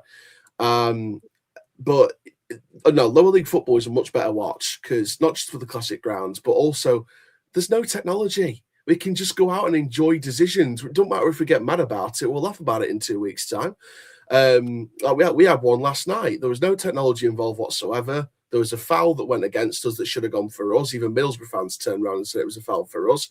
They went up the other end and scored from it. So one of their goals, and then the third goal was an offside anyway. We had no technology. I do miss that. I do miss that when it's in. Sorry to cut across you, but when you watch the League Cup and Arsenal we're playing in it, and a goal goes in, and you just know it's going to stand. Yeah, do you know exactly. What I mean? I miss that, man. We don't have to wait and celebrate twice. We can just celebrate if we've scored. If they haven't ruled it out for offside, we can just celebrate and not get crosshaired with our celebrations or anything like that. And yeah, I remember Arsenal in the League Cup. That was the furthest we reached to that competition when we got to play Arsenal at Bellevue, and we almost won that game if it wasn't for Mike freaking Dean giving an extra minute when he shouldn't have given an extra minute. And looking, what is it? I think it was Gilberto Silva that scored the equaliser, and it went to penalties and we lost on penalties. Just that we won 1 minute that was Mike Dean being an absolute And the wanker. news win, I've was got- it the Johnson's Paint Trophy in like 2000 and again mid 2000s? Did news win? So we are the only club, as far as to my knowledge, we are the only club to win a final in the modern era that wasn't at Wembley Stadium because it was getting renovated at that point.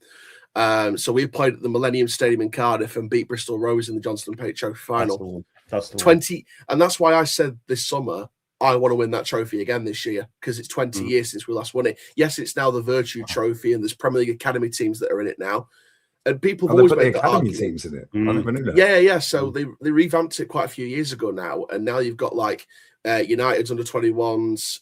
We've got Liverpool's under 21s in our group stage. But I, as much as I don't like the format, I still said the same thing as I've said for the last few years. I still want to win that competition because it's still a trophy and it's still a final at Wembley. Yeah. And you got there's even fans in our fan base that even last year when we drew Fleetwood in the first knockout round last year, they said, "Oh, I want to lose 10-0 so we can focus on the league." I went out there and said, "I went out there and said I want to win both. I want to try and get a good. I want to get progressive league finish in our first year back in League One and win the Virtue Trophy." And I got dogs abuse for it. And there was a funny story. There was a player that bumped into me on the night after we won that game, and I said to him, I got abuse for it. And he said to me, right, I won't mention the player's name because it was a private conversation, but he said to me, right, when was the last time we were at Wembley? I said, 8 years old, Leeds United, 2008, 1-0 win, playoff final. And he said, why would anyone not want to go to Wembley? That right there tells me my player's mentality is fantastic. Yeah, facts. That's class. I've got a couple of questions, just a couple of questions, because I'm not. I mean, I don't mind a little bit of lower league football and that, but I've just got a couple of questions for you. Do you have what we'd call expected arm waves? Do you have all of that? Do you have XG and all that nonsense? No, mate. Honestly, if someone comes out with a mascot on an away day, we just go, "What the fucking hell is that?" You know, when you moved to stadium, did you have to sell all your best players? No, or is that we had just Arsenal? Oh, okay. I think a year after we moved into that stadium, we got to the Championship for the first time in 50 years through that Leeds United final at Wembley under Sean O'Driscoll, our best ever fucking manager. But we've people forget the history. Like we've had managers like Billy Bremner, who's a Leeds United legend. He was one of our ex-managers. Kevin Keegan, God rest his soul, never played for us, never was involved in senior level, but famously, we rejected a young Kevin Keegan as a youth, but he was born in Doncaster. So we gave him the same kind of tribute that Newcastle did this season for our first home game against Barnsley. We gave him one of our own. Kevin Keegan is one of our own. We're supposed to do that minute's applause when the referee blows his whistle. We started applauding the minute the announcer said his name, and we didn't stop until the referee blew the second whistle. We did it for 3 minutes, let alone one. That's mad. That's mad. Did you have like top Donny fans? Like they won't let you criticize at all. Yeah, we've got fans that don't prefer criticism, but we still have those same fans that do call things out when things need to be called out, and we do have supporters that do call it out regardless. We're not like one of these fan bases that go, "Oh, you're toxic, you're negative." We're one of those fan bases that if you have a constructive criticism, it said, as long as you still back us for 90 minutes and still show your opinion afterwards, you're all right. You know, we're not like a dictatorship around here. Big up Kieran. He said, can you roll a Reliant Robin? Kieran, are you high, bro? So whereabouts in the league are? How many games have you played? Because your league started a week before, right? Yeah, we've only played it. I think on Saturday's our third league game. Whereabouts? What's your scores so far? Obviously, so we lost 2-1 to Mansfield on the opening day away from home, and then we drew 0-0 with Barnsley. To be fair, I predicted we'd lose to Mansfield and draw with Barnsley anyway. Normally with us under McCann, we have a slow start in the first half of the season and then pick it up after January. But I think now we've improved our summer window, we'll have a better first half of the season, fingers crossed. But we always have a slow start. I think like I said, we went 21st and then finished in 6th in League Two, and then we were like lower mid-table by January. Manager came out and said we haven't stopped chasing down Walsall, who were top of the league, and bottled it after 5 months. We won the league title that season. I think last season back in League One we were like lower mid-table again, and we kind of finished 14th, which was where we finished the year before we got relegated from League One last time. So we're back to where we were sort of pre-COVID. But no, that's kind of the long gist of it. I slow start, but we'll get better. And Lee kind of touched on it. So you don't have those tacos. Do you have the tacticos that we have? Here's just some of the. If you hear any of these big up to my chat, they sent me to these a while ago. We're trying to make a collection of the ones we've heard from our fans. Line breaker, high volume controller. Do you have a metronome in your team? A metronome. We don't have field tilt. We don't have field tilt. Do you have expected escapes? Do you have a dynamic stretcher? We have dynamic. No, they've all fucking escaped from the asylum, bro. That's what they've done. Pocket finder. Do you have a pocket finder? Box crasher. Apparently, Declan Rice is a grass eater. You don't have them either, no? Is he a cow? Yeah. Do you call your subs finishers? That's an Arteta one. That's straight from the cycles. Yeah. So do you don't have any of them then? Do you not? You don't have metro pump fake? Do you have pump fake? They sound like American football. Sounds zone like 14 football. presser. You don't have a zone 14 presser. We have a zone 14 presser, apparently, according to fucking Moneypenny, the spanner. Cheat code, of course, we have that. Spun vertically. Our players spin them vertically as well. And a tactical weapon. And of course, squad depth. You have squad depth. See, we have the only one we have out of those is squad depth, but we don't have it for that reason. You say depth though. You do say depth and not deft, yeah. Yeah, exactly, exactly. Yeah, I mean, half of those terms sound like they're from basketball or American football. But they are. That's why we have all these middle class idiots that.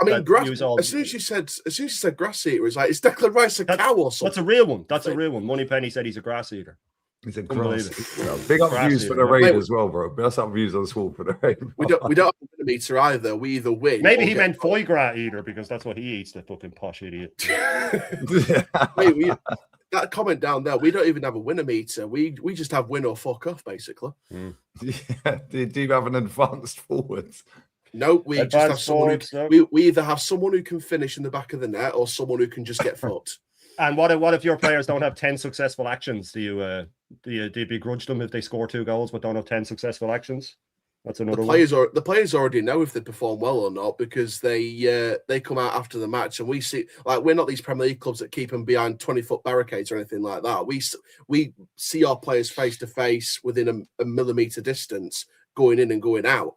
So when they come out after a loss, they come out. Even if we try and give them encouragement and say you use that momentum, try and get a better result next week, they turn around to us and said, "Thanks very much, but we know we're not good enough." Right, that's crazy. There's just it's one more. Like, one more here. Like growing up in the 90s, 80s, and 90s. You can actually speak to the players and they weren't robots. Yeah, 100%. You can get pictures. You can get things signed. You can.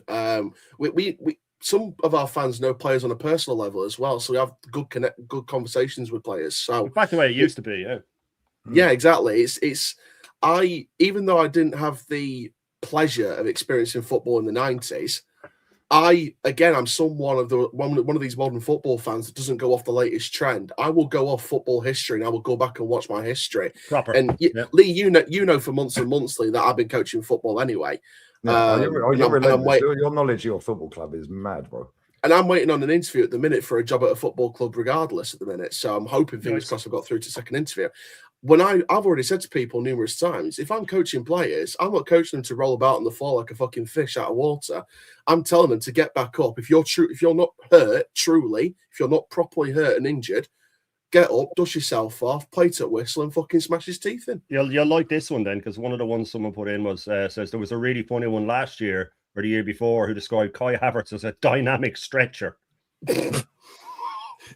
I think he spends most of his career on a fucking stretcher, all right, but I don't know if he's a dynamic stretcher. I mean, when I first hear the term dynamic stretcher, it feels like an injury term to help someone with cramp. It sounds like a dynamic stretching. Dynamic stretcher, is that Bonnie Blue? Yeah. Sounds like a Bonnie Blue video, doesn't it? That you can airlift out of a stadium or something. I don't know. That's like something you pay 50p for on OnlyFans. Yeah, dynamic stretcher, yeah. Who is this guy who's come up with all these terms? Well, there's loads. Most of them are Moneypenny, but because we use them on my streams, I put up a post the other day to say, I'm forgetting half of them. And Second Ball Demon, that was another one. Second Ball Demon. God. Because your man Adam Keys comes up with a lot of them. Your man Adam Keys is hilarious. He was showing about how good Odegaard is, but he was showing the clips of him against Brazil where he kept giving the ball away as he talked about how good he was. I just at one stage I just put it on silent and just watched the clips. They're all terrible clips. Like there was one where he played the ball and held it too long. Your man's outside. He's like, oh, now he's more like a Pedri, and he drops into the 6, and he's a space invader, and he's a Space invader. Space invader. Yeah. He's a space invader, and he drops into the 6, and he's more like a Pedri or a Batinha now than he was as a 10. He used to get you 25 goals a season. Now he's more important in the 6. Really, okay. I think I'd rather 25 goals a season than I think I'd he's rather ever go scored back. 25 goals in No, his career, exactly, has he? yeah. I think I'd rather spend my time going back and watching very rare clips of Duncan Edwards and saying that's how a 100%. fucking football player should operate. Yeah. Instead of him spinning around and doing nothing. Yeah, I'd rather watch clips of Beckenbauer and Edwards and people like that. 100%. That question there, big up Irish Gunner, yeah? Do you have Paige Shields like Martin Keown and Ian Wright? Right. Keown's on another fucking planet, I swear. Different level. You know what? I respect Keown as a player, but his punditry, I really disagree with him on so many levels. He I gave love that Odegaard man Simon of the match Jordan when we lost rattles to him, Villa. man. He gave Odegaard man of the match when we lost to Villa. Yeah. Odegaard shouldn't have even been on the pitch. Yes. I don't know. Look, So I like Keown. you don't have ex-players that are twerking for the club regardless then, no? No, our Money ex-players in get it, invited and they tell the truth. Yeah, good. They tell the truth. We got our ex-legends to come back, not to piddle out crap or anything like that. We get them here because we actually want our legends in the hospitality, and we want our legends to actually meet the fans and show what our ex-legends used to do. And we have there's even been people that have been in the stands before, like our old owner used to be in the stands a few times, banging the drum with the fans. How do you see that in English football? Our owner that took us to the Championship for the first time in 50 years on 2 occasions is actually sat in the stand with the fans and banged the flaming drum on one occasion. That's You don't see Stan Kroenke doing that with Arsenal. You don't see Josh Kroenke doing that with Arsenal. That's funny, that comment there. Even the future King of England called out Keown for fucking giving Odegaard man of the match. Yeah, I remember that. Yeah. And I've met His Majesty. I've shook hands with King Charles. So if he can call it out, I can call it out. Yeah, there you go. Right, bro. Do you know what's mad? Yeah, the amount of people that chat absolute fucking shit.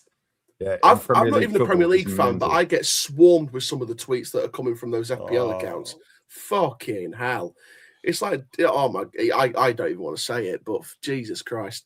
And when just for people that use TikTok as well, because I know a lot of people on this app don't use TikTok, the ones that actually have sense. When I do football content on TikTok, I use it as an idea to try and put history towards the modern generation. I do these historic videos that go, right, here's our record goal scorer. Here's a club that did this. Like, people were slating Middlesbrough a few times in the past couple of years, like, oh, they're just a Championship club. They're a fucking UEFA Cup winner. Mm-hmm. They're a UEFA Cup winner. Mm-hmm. How can you call them a small club in lower league football when they won a fucking European Cup? Yeah, it's mad. It's mad. But this is where we're at with football, bro. Yeah, it's all about Premier League. Mm-hmm. There's life outside the Premier League, and for the Premier League fans, football in England didn't start in 1992-93. It started in fucking 1800s and vice versa. It started way before then. There was times when Grimsby Town were a first division side before the Premier League came about. 50 years before the Premier League came about. Cambridge, as well. Cambridge, Glossop North End, Bury, the old Accrington FC before Accrington Stanley came about. Accrington FC were a founding member of the Football League. Who were they exactly? Preston, of course, Blackpool. Preston North End. Mate, I can see them getting relegated this year. The shit they're going through this season. Oh my God, they look awful. They got battered by an average Wolves as well. Well, where do you think you'll finish this season? Obviously, I know your aim is to win the league. Yeah. The aim for everyone should be to win the league. Otherwise, what's the point in even competing? And even McCann came out and said we will finish as high as we need to finish to get a successful season. But if we don't win anything, then it's unsuccessful at the end of the day. So the aim is to win. Obviously, the minimum, if we're talking minimum expectation, is a bit like what Luton did before they got to the Premier League, is they progress every season. So at least the season's better than the last one. So if we can finish higher than 14th, at least as a minimum expectation. And again, like I said, I want 20 years after we last won it, I want to win the Virtue Trophy at Wembley. I want to go to Wembley and not go there to lose. I want to go to Wembley and win it. So finish higher than 14th and get the Virtue Trophy. No, That'd be the expectation. But the you stuff have a Lee Gunner in your fan base. You lot are fucking tabs. He is the I Lee think Gunner. I think 90% of our fans are Lee Gunners. There you go.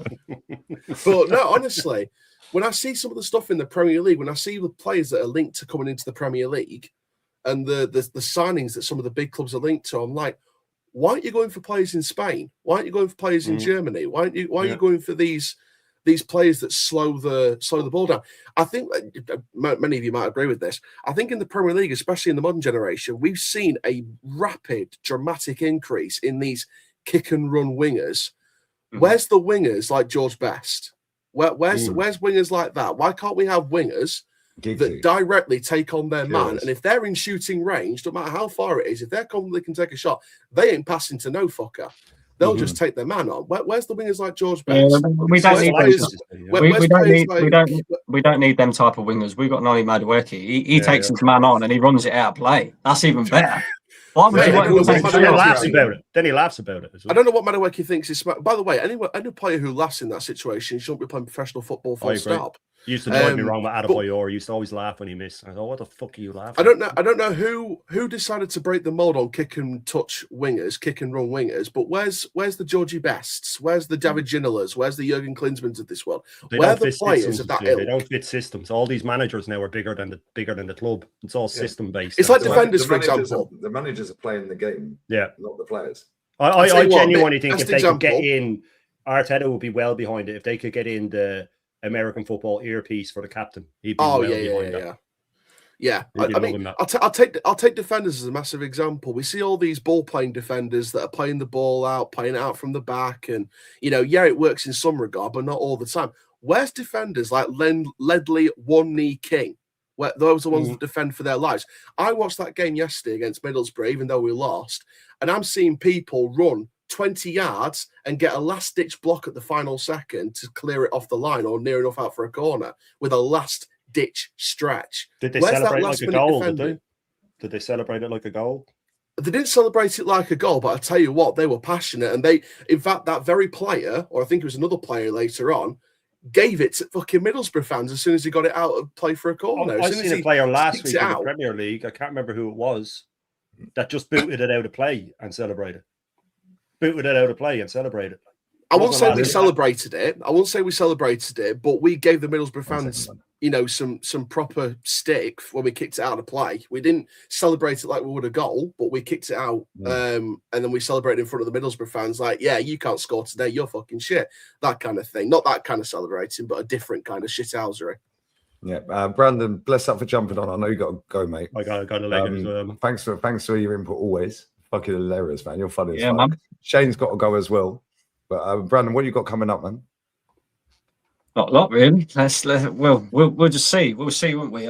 I'm considering starting up my channel again. I've dug the setup out. It's come out of the loft. I've just got to set it all up and find somewhere to do it where the kids ain't shouting over me every 5 minutes. So we'll see. I might bring the channel back. We'll see. Bless up, man. Shane, always love, man. What you got coming up? Obviously, the Irish breakfast. The Irish breakfast will be back tomorrow morning. And I had clean through one-on-one with views at 5 o'clock today, so make sure you're there for that. But yeah, be back for the Irish breakfast at 10:30 every morning. I think we're up to nearly 500 in a row now, so yeah, man, we're getting there for the 500. But yeah, now big up to everybody in chat, big up to Brandon, big up to Charles as well. I will subscribe to you, man. I've never seen your channel before, and I do love the lower Cheers, leagues. man, I appreciate that. And I'll give my mate a bell and see if his cousin has any old kits or anything like that from the Doncaster days. I appreciate that, sort you out, man. All right, go on. Talk to you later. Have a good nice one, Shane. Bless up, bro. Have a good day. Brandon, love, man. Brandon's froze. Bit like some of the defenders in the Premier League this season. Yeah. It's mad. No, it's good hearing from fans that support lower league teams. Because it's like, obviously the expectation is to still do the same, just in a lower level. Yeah, that's it. You try and win. Are smaller, so you don't have so many overseas fans compared to Premier League clubs, and then you don't have the standards lowered because they're just happy to support a club that's actually all right and in the Prem and they get to watch football every week. Whereas, like, you actually go and watch it every week. Yeah, that's what I wanted to ask you. How much is a ticket for a home match? Or how much is a season ticket? So in terms of individual match tickets, I think the most expensive one for an adult is, I think, £12, £13 a game. Wow. And for a season ticket, I believe it's something like $299 or $399 is the most expensive one in one particular stand in terms of the most expensive ticket that you offer. And it's not a ballot system. We don't have to get put into a ballot system or anything, that shite that I see with Premier League clubs. Basically, we have season tickets available. If you want a season ticket, you get one. And you don't have to pay for it out front either. Like, I've done mine in 6-month installments. So I only have to pay a certain amount each month up until December. And then from January onwards, pay nothing. We get the rest of the season for free. That's all right, isn't it? It's still the cheapest season ticket in League 1 and 2, or at least one of the cheapest out of both divisions. What's the price of a beer in your stadium? Oh, I think a pint's something like £3-4. Oh, so not £8 watered down shit at the Emirates then, no? No, nowhere near it. It makes me mad when I see, like, Leicester, for example, charging, I think they charged Burton fans £48 for League 1 football. But it doesn't matter because Burton beat them 2-1 anyway. That's hilarious. Leicester lost 2-1 to fucking Burton. That's mad. That is actually that club crazy. is a shambles, by the way. That club is going through an absolute dire situation with their fans. From where they were winning the league a few years back in the Prem, to where they are. Same with West Ham. Yeah, I'm going to go. Look at their manager though. They've got Russell Martin. Well, exactly. He's fucked up every club he's been at. How do these people keep getting jobs? Yes, I don't know. West Ham were terrible against Charlton. I watched the full highlights of that. I just need to go bathroom. I'm going to make the fucking no worries. I've drunk enough water and enough beer so far. So I'm going bathroom 1 minute. Yeah, no worries. I'll hold the fort. No, like I was saying, Charlton were brilliant against West Ham. That leading 2-1. Charlton put up a really good fight, and West Ham were just awful. They were horrific. And Preston, I said Preston were in trouble as well. No. West Ham lost. They lost 2-1. They could have equalised, but they put the penalty on the post in the last minute. They lost 2-1. In terms of what the league tables are looking at the minute, we'll do a quick check. Because I do have them in front of me. So Championship, after a couple of games, you've got Millwall and West Brom leading. Charlton aren't too far behind. So Millwall, West Brom and Charlton are the only two to win both their opening games. In terms of those that are still waiting to win, you've got Sheffield United, you've got Birmingham, you've got Wrexham, Cardiff, you've got West Ham, Derby, Burnley, Bristol City, Lincoln, Preston, Stoke, Norwich and Southampton. But Southampton are on -1 point.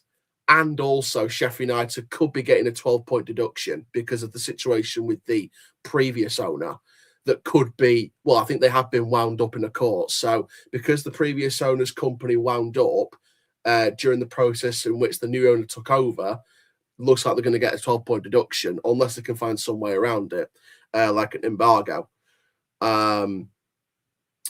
Bradford right now, they're leading League 1. I know they're a rival, but the journey that Bradford have been on, fair play to them. They've spent and they've invested.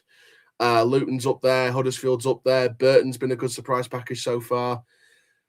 I tell you one team to keep an eye out for, and it's an ex-Premier League team, Wigan Athletic.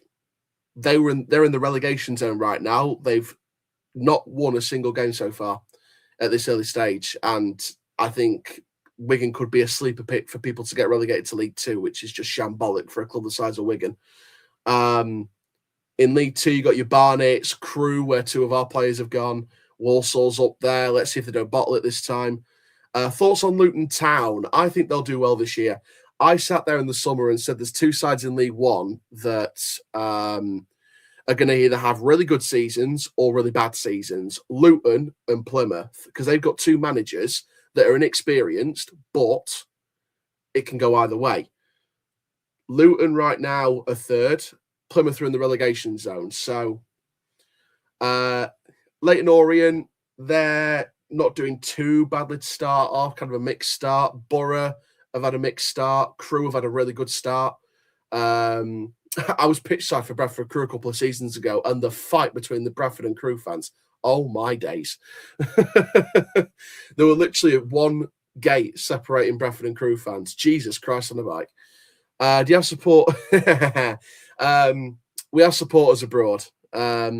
Huddersfield Town, again, they're not doing too badly, but again, the club the size of Huddersfield should be doing a lot better. They should have been up a lot sooner. But again, I just said to them, Lee, keep an eye on Wigan because they're in the they're bottom of League One right now to 2 games, and they could be a sleeper pick for League Two football next season because I don't know that's a disgrace anyway, the size of Wigan, but Jesus Christ on the bike.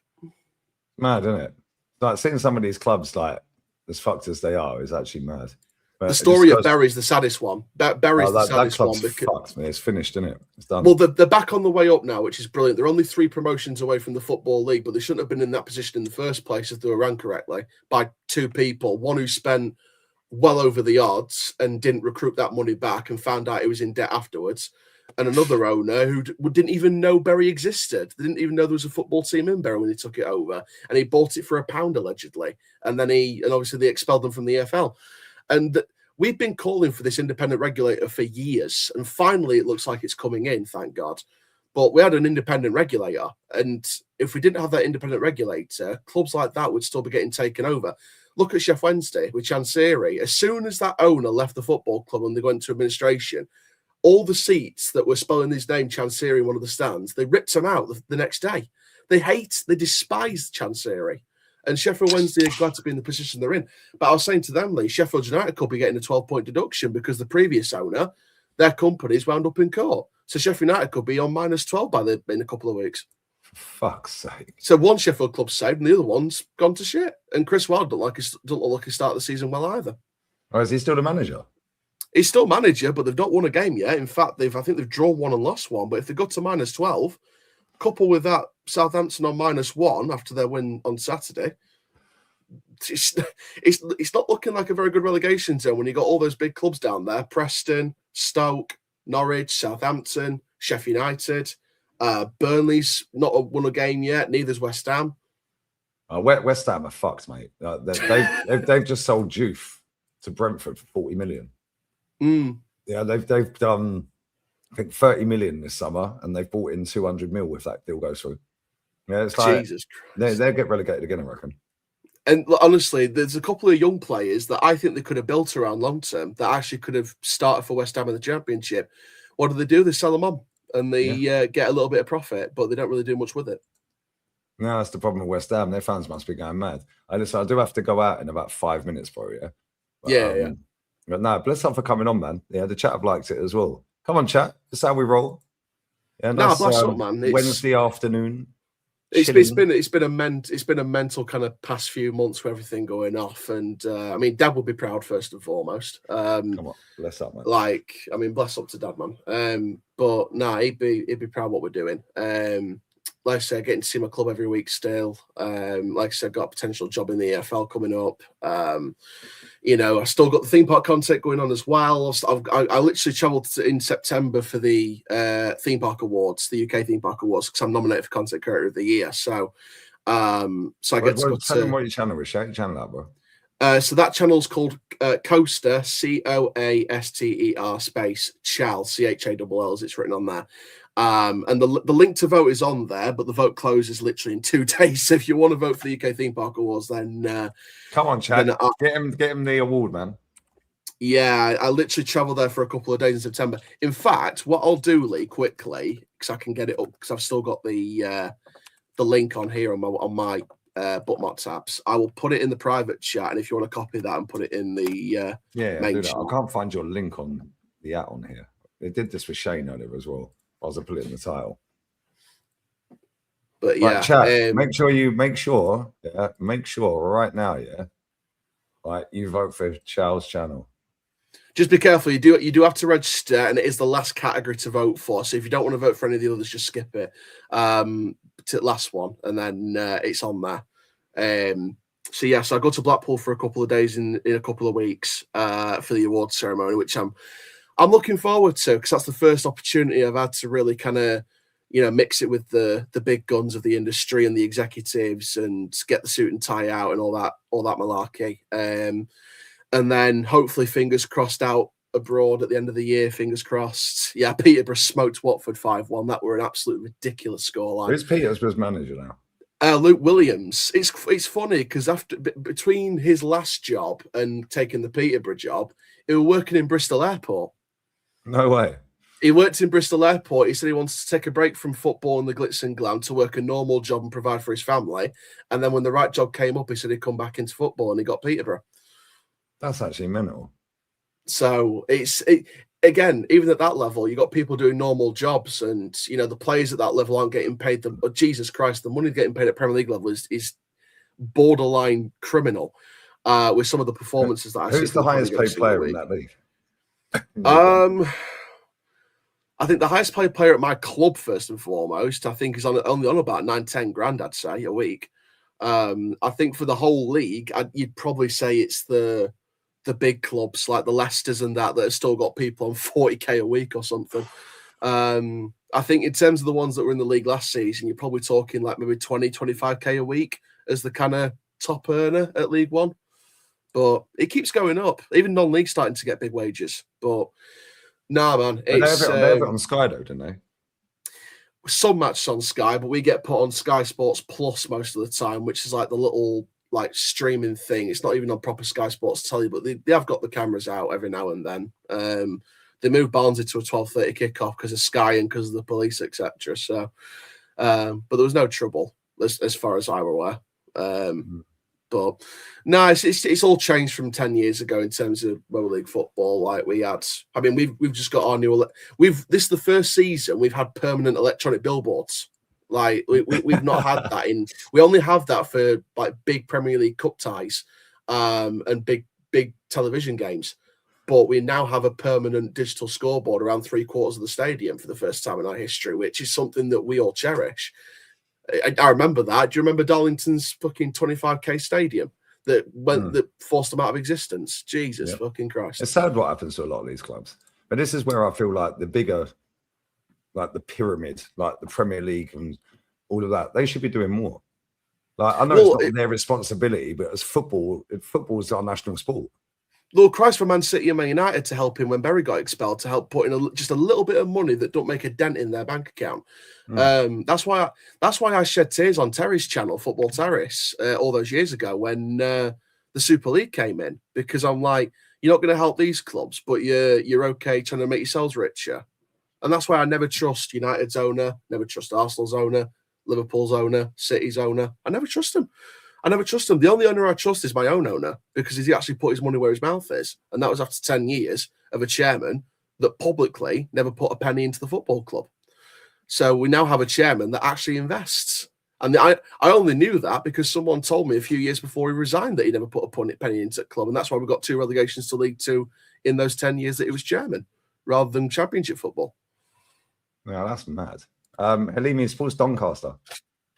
I actually see Arsenal against Doncaster in the Cup at the Emirates. I think last time we played you in the Cup was 2017, and that was I think we almost got a result. 9,000 fans were there that day.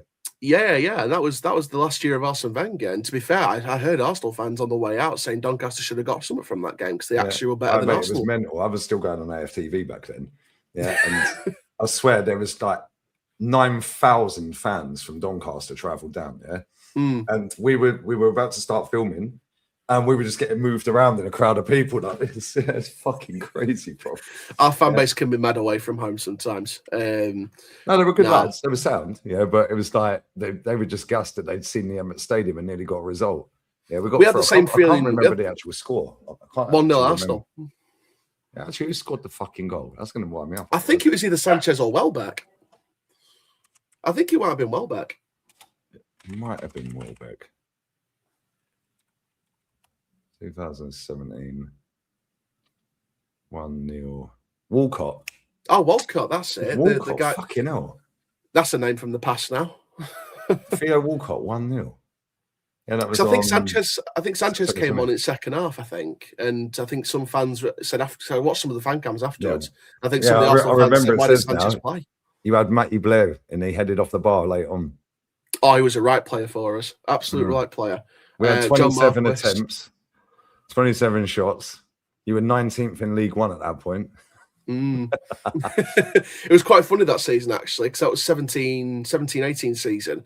And what got revealed years later was Ferguson was there for that season. We finished mid-table in League One, and he walked away at the end of the season. We didn't know why, and it got revealed in the podcast years later that he wanted such and such player, and bearing in mind he was that chairman who never put a penny in his pocket at that point, he didn't promise him any players, so he walked out. And that's why we got Grant McCann in the first place. Here's one for you guys. 17-year-old Reece Nelson made his first start for the Gunners before 18-year-old Josh Da Silva and Joe Willock made their first appearance in the second half. That was Reece Nelson's first start Against us 9 years ago, and he's still at the fucking club. Mm. Would you take him at Doncaster, Reece Nelson? Because I think no, I'm being serious. I think West Ham are looking at him, but like I don't know. Like, would you take? I don't know. We got rid of Luke Molyneux. Well, we sold Luke Molyneux to Salford. Who some of our fan base were giving dog shit abuse to Salford, saying, "Oh, you're a League Two club. Why do you need to spend on our big League One players?" I'm like, if he wants to provide for his family, go to League Two for all I care. If anything, he's earned it. And then we got Jordan Thomas in for free. He was actually a good winger. And then we got Tommy O'Reilly now on loan from Villa. That's the guy that we signed today. I'd take Reece Nelson because I think he's good enough for a team like ours in a heartbeat. But I think now we've sorted out our winger position, I don't really want to. I could see Nelson coming in as Somerville's successor at West Ham. I could generally see that happening. I could see Somerville going to a Premier League club, and I could see Nelson coming in as successor. But again, Arsenal have surprised me this summer because there's some players that you should have sold months ago that are still there now, and some of them were out on loan as well. And I think you should have signed more players. I still think you're missing an out-and-out left-back. I think that you've had an out-and-out left-back since Kieran Tierney left. And I feel like an out-and-out left-back would actually do your team so good.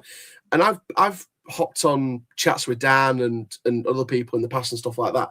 And they've asked me, like, what do you... In fact, I did a show with Aaron, big up Aaron Talks Football, Aaron Talks Arsenal, many times. And we said, like, how would you set up Arsenal? And I said the best way you set up Arsenal with the way they play is you have a focal point, a.k.a. Gyökeres, not Kai Havertz, and you set them up in a 4-2-3-1, but you don't go ultra defensive. You have a base 6, an energetic 8, and if you're going to keep Odegaard, you play him as an 8, not a 10. I think he's better as an 8 rather than a 10. He's a box-to-box rather than an attacking midfielder, because when have you seen Odegaard create as a number 10? So I'd have Odegaard and Rice as a partnership, or if you're going to go with a much better partnership, you go Lewis Skelly and Rice, and then you have an Eze in the 10 role. I don't know why people are starting to say Eze on the left wing, because he's never been a left winger. He's always been a number 10 as the best position. And then you have Gyökeres up front, Saka one wing, and then you actually bring in a left winger to compete with Tzolis. Now you've sold Martinelli and Trossard. I just don't get why Arsenal haven't made more signings this summer. I think they're resting on the fact they've won a Premier League title. And yes, there's a high chance that Arsenal are going to scrape it again this year. But let's be honest, the main reason Arsenal are going to scrape it is because the rest of the Premier League ain't catching up anytime soon. No, I agree. I think the mile's clear. Listen, chat, we're going to raid, Rasta Stocks. He went live 45 minutes ago. I'll be back in 2 hours, 20 minutes on the main channel for the podcast with Kenny, DJB, and Matty. And then after that, Madrid against Real Sociedad. We will be there for Jose. Hala Madrid. Hala Madrid. In fact, funnily enough, I've got another scarf up there from a fan in America. I've got a St. Louis City scarf because I'm officially a international St. Louis hooligan. Is that why they let you back in yet? Yeah, basically. Bless her. It's been really good insight, man. That's been really good insight. And, big up, man. Like I said, I'm one of those modern football fans that got brought up on modern football, but I go back and I watch the Matt Busby era. I go back and watch clips of Duncan Edwards. I go back and watch Beckenbauer. I go back and watch the 66 World Cup. I even go further than that. I've researched the 1930s wonder team from Austria in international football that played total football, and they were one of the originators of total football. I didn't grow up on managers like Mikel Arteta. I grew up on watching back over managers like Vic Buckingham when he was at Barcelona and Ajax. Those managers that actually played good football. No, facts. Come on, man. Always good. What you got coming up, man? I've been filming content all day today, ready for the Coast of Chelsea to try and get... I've got a schedule at the minute to try and get as many things recorded as possible. So I've got it all edited, all ready to go over the next few weeks so I can just focus on the awards in September. And then I've got... In fact, I'm on an on-location visit on Saturday at Fantian and Scagness for the channel, which is a media visit, so it should be good. Thank you very much to Fantian for inviting me down. and then Pleasure Beats in September. And then my busy period is when October kicks in, when the Halloween events start. And then I end up doing an event every week or every few days.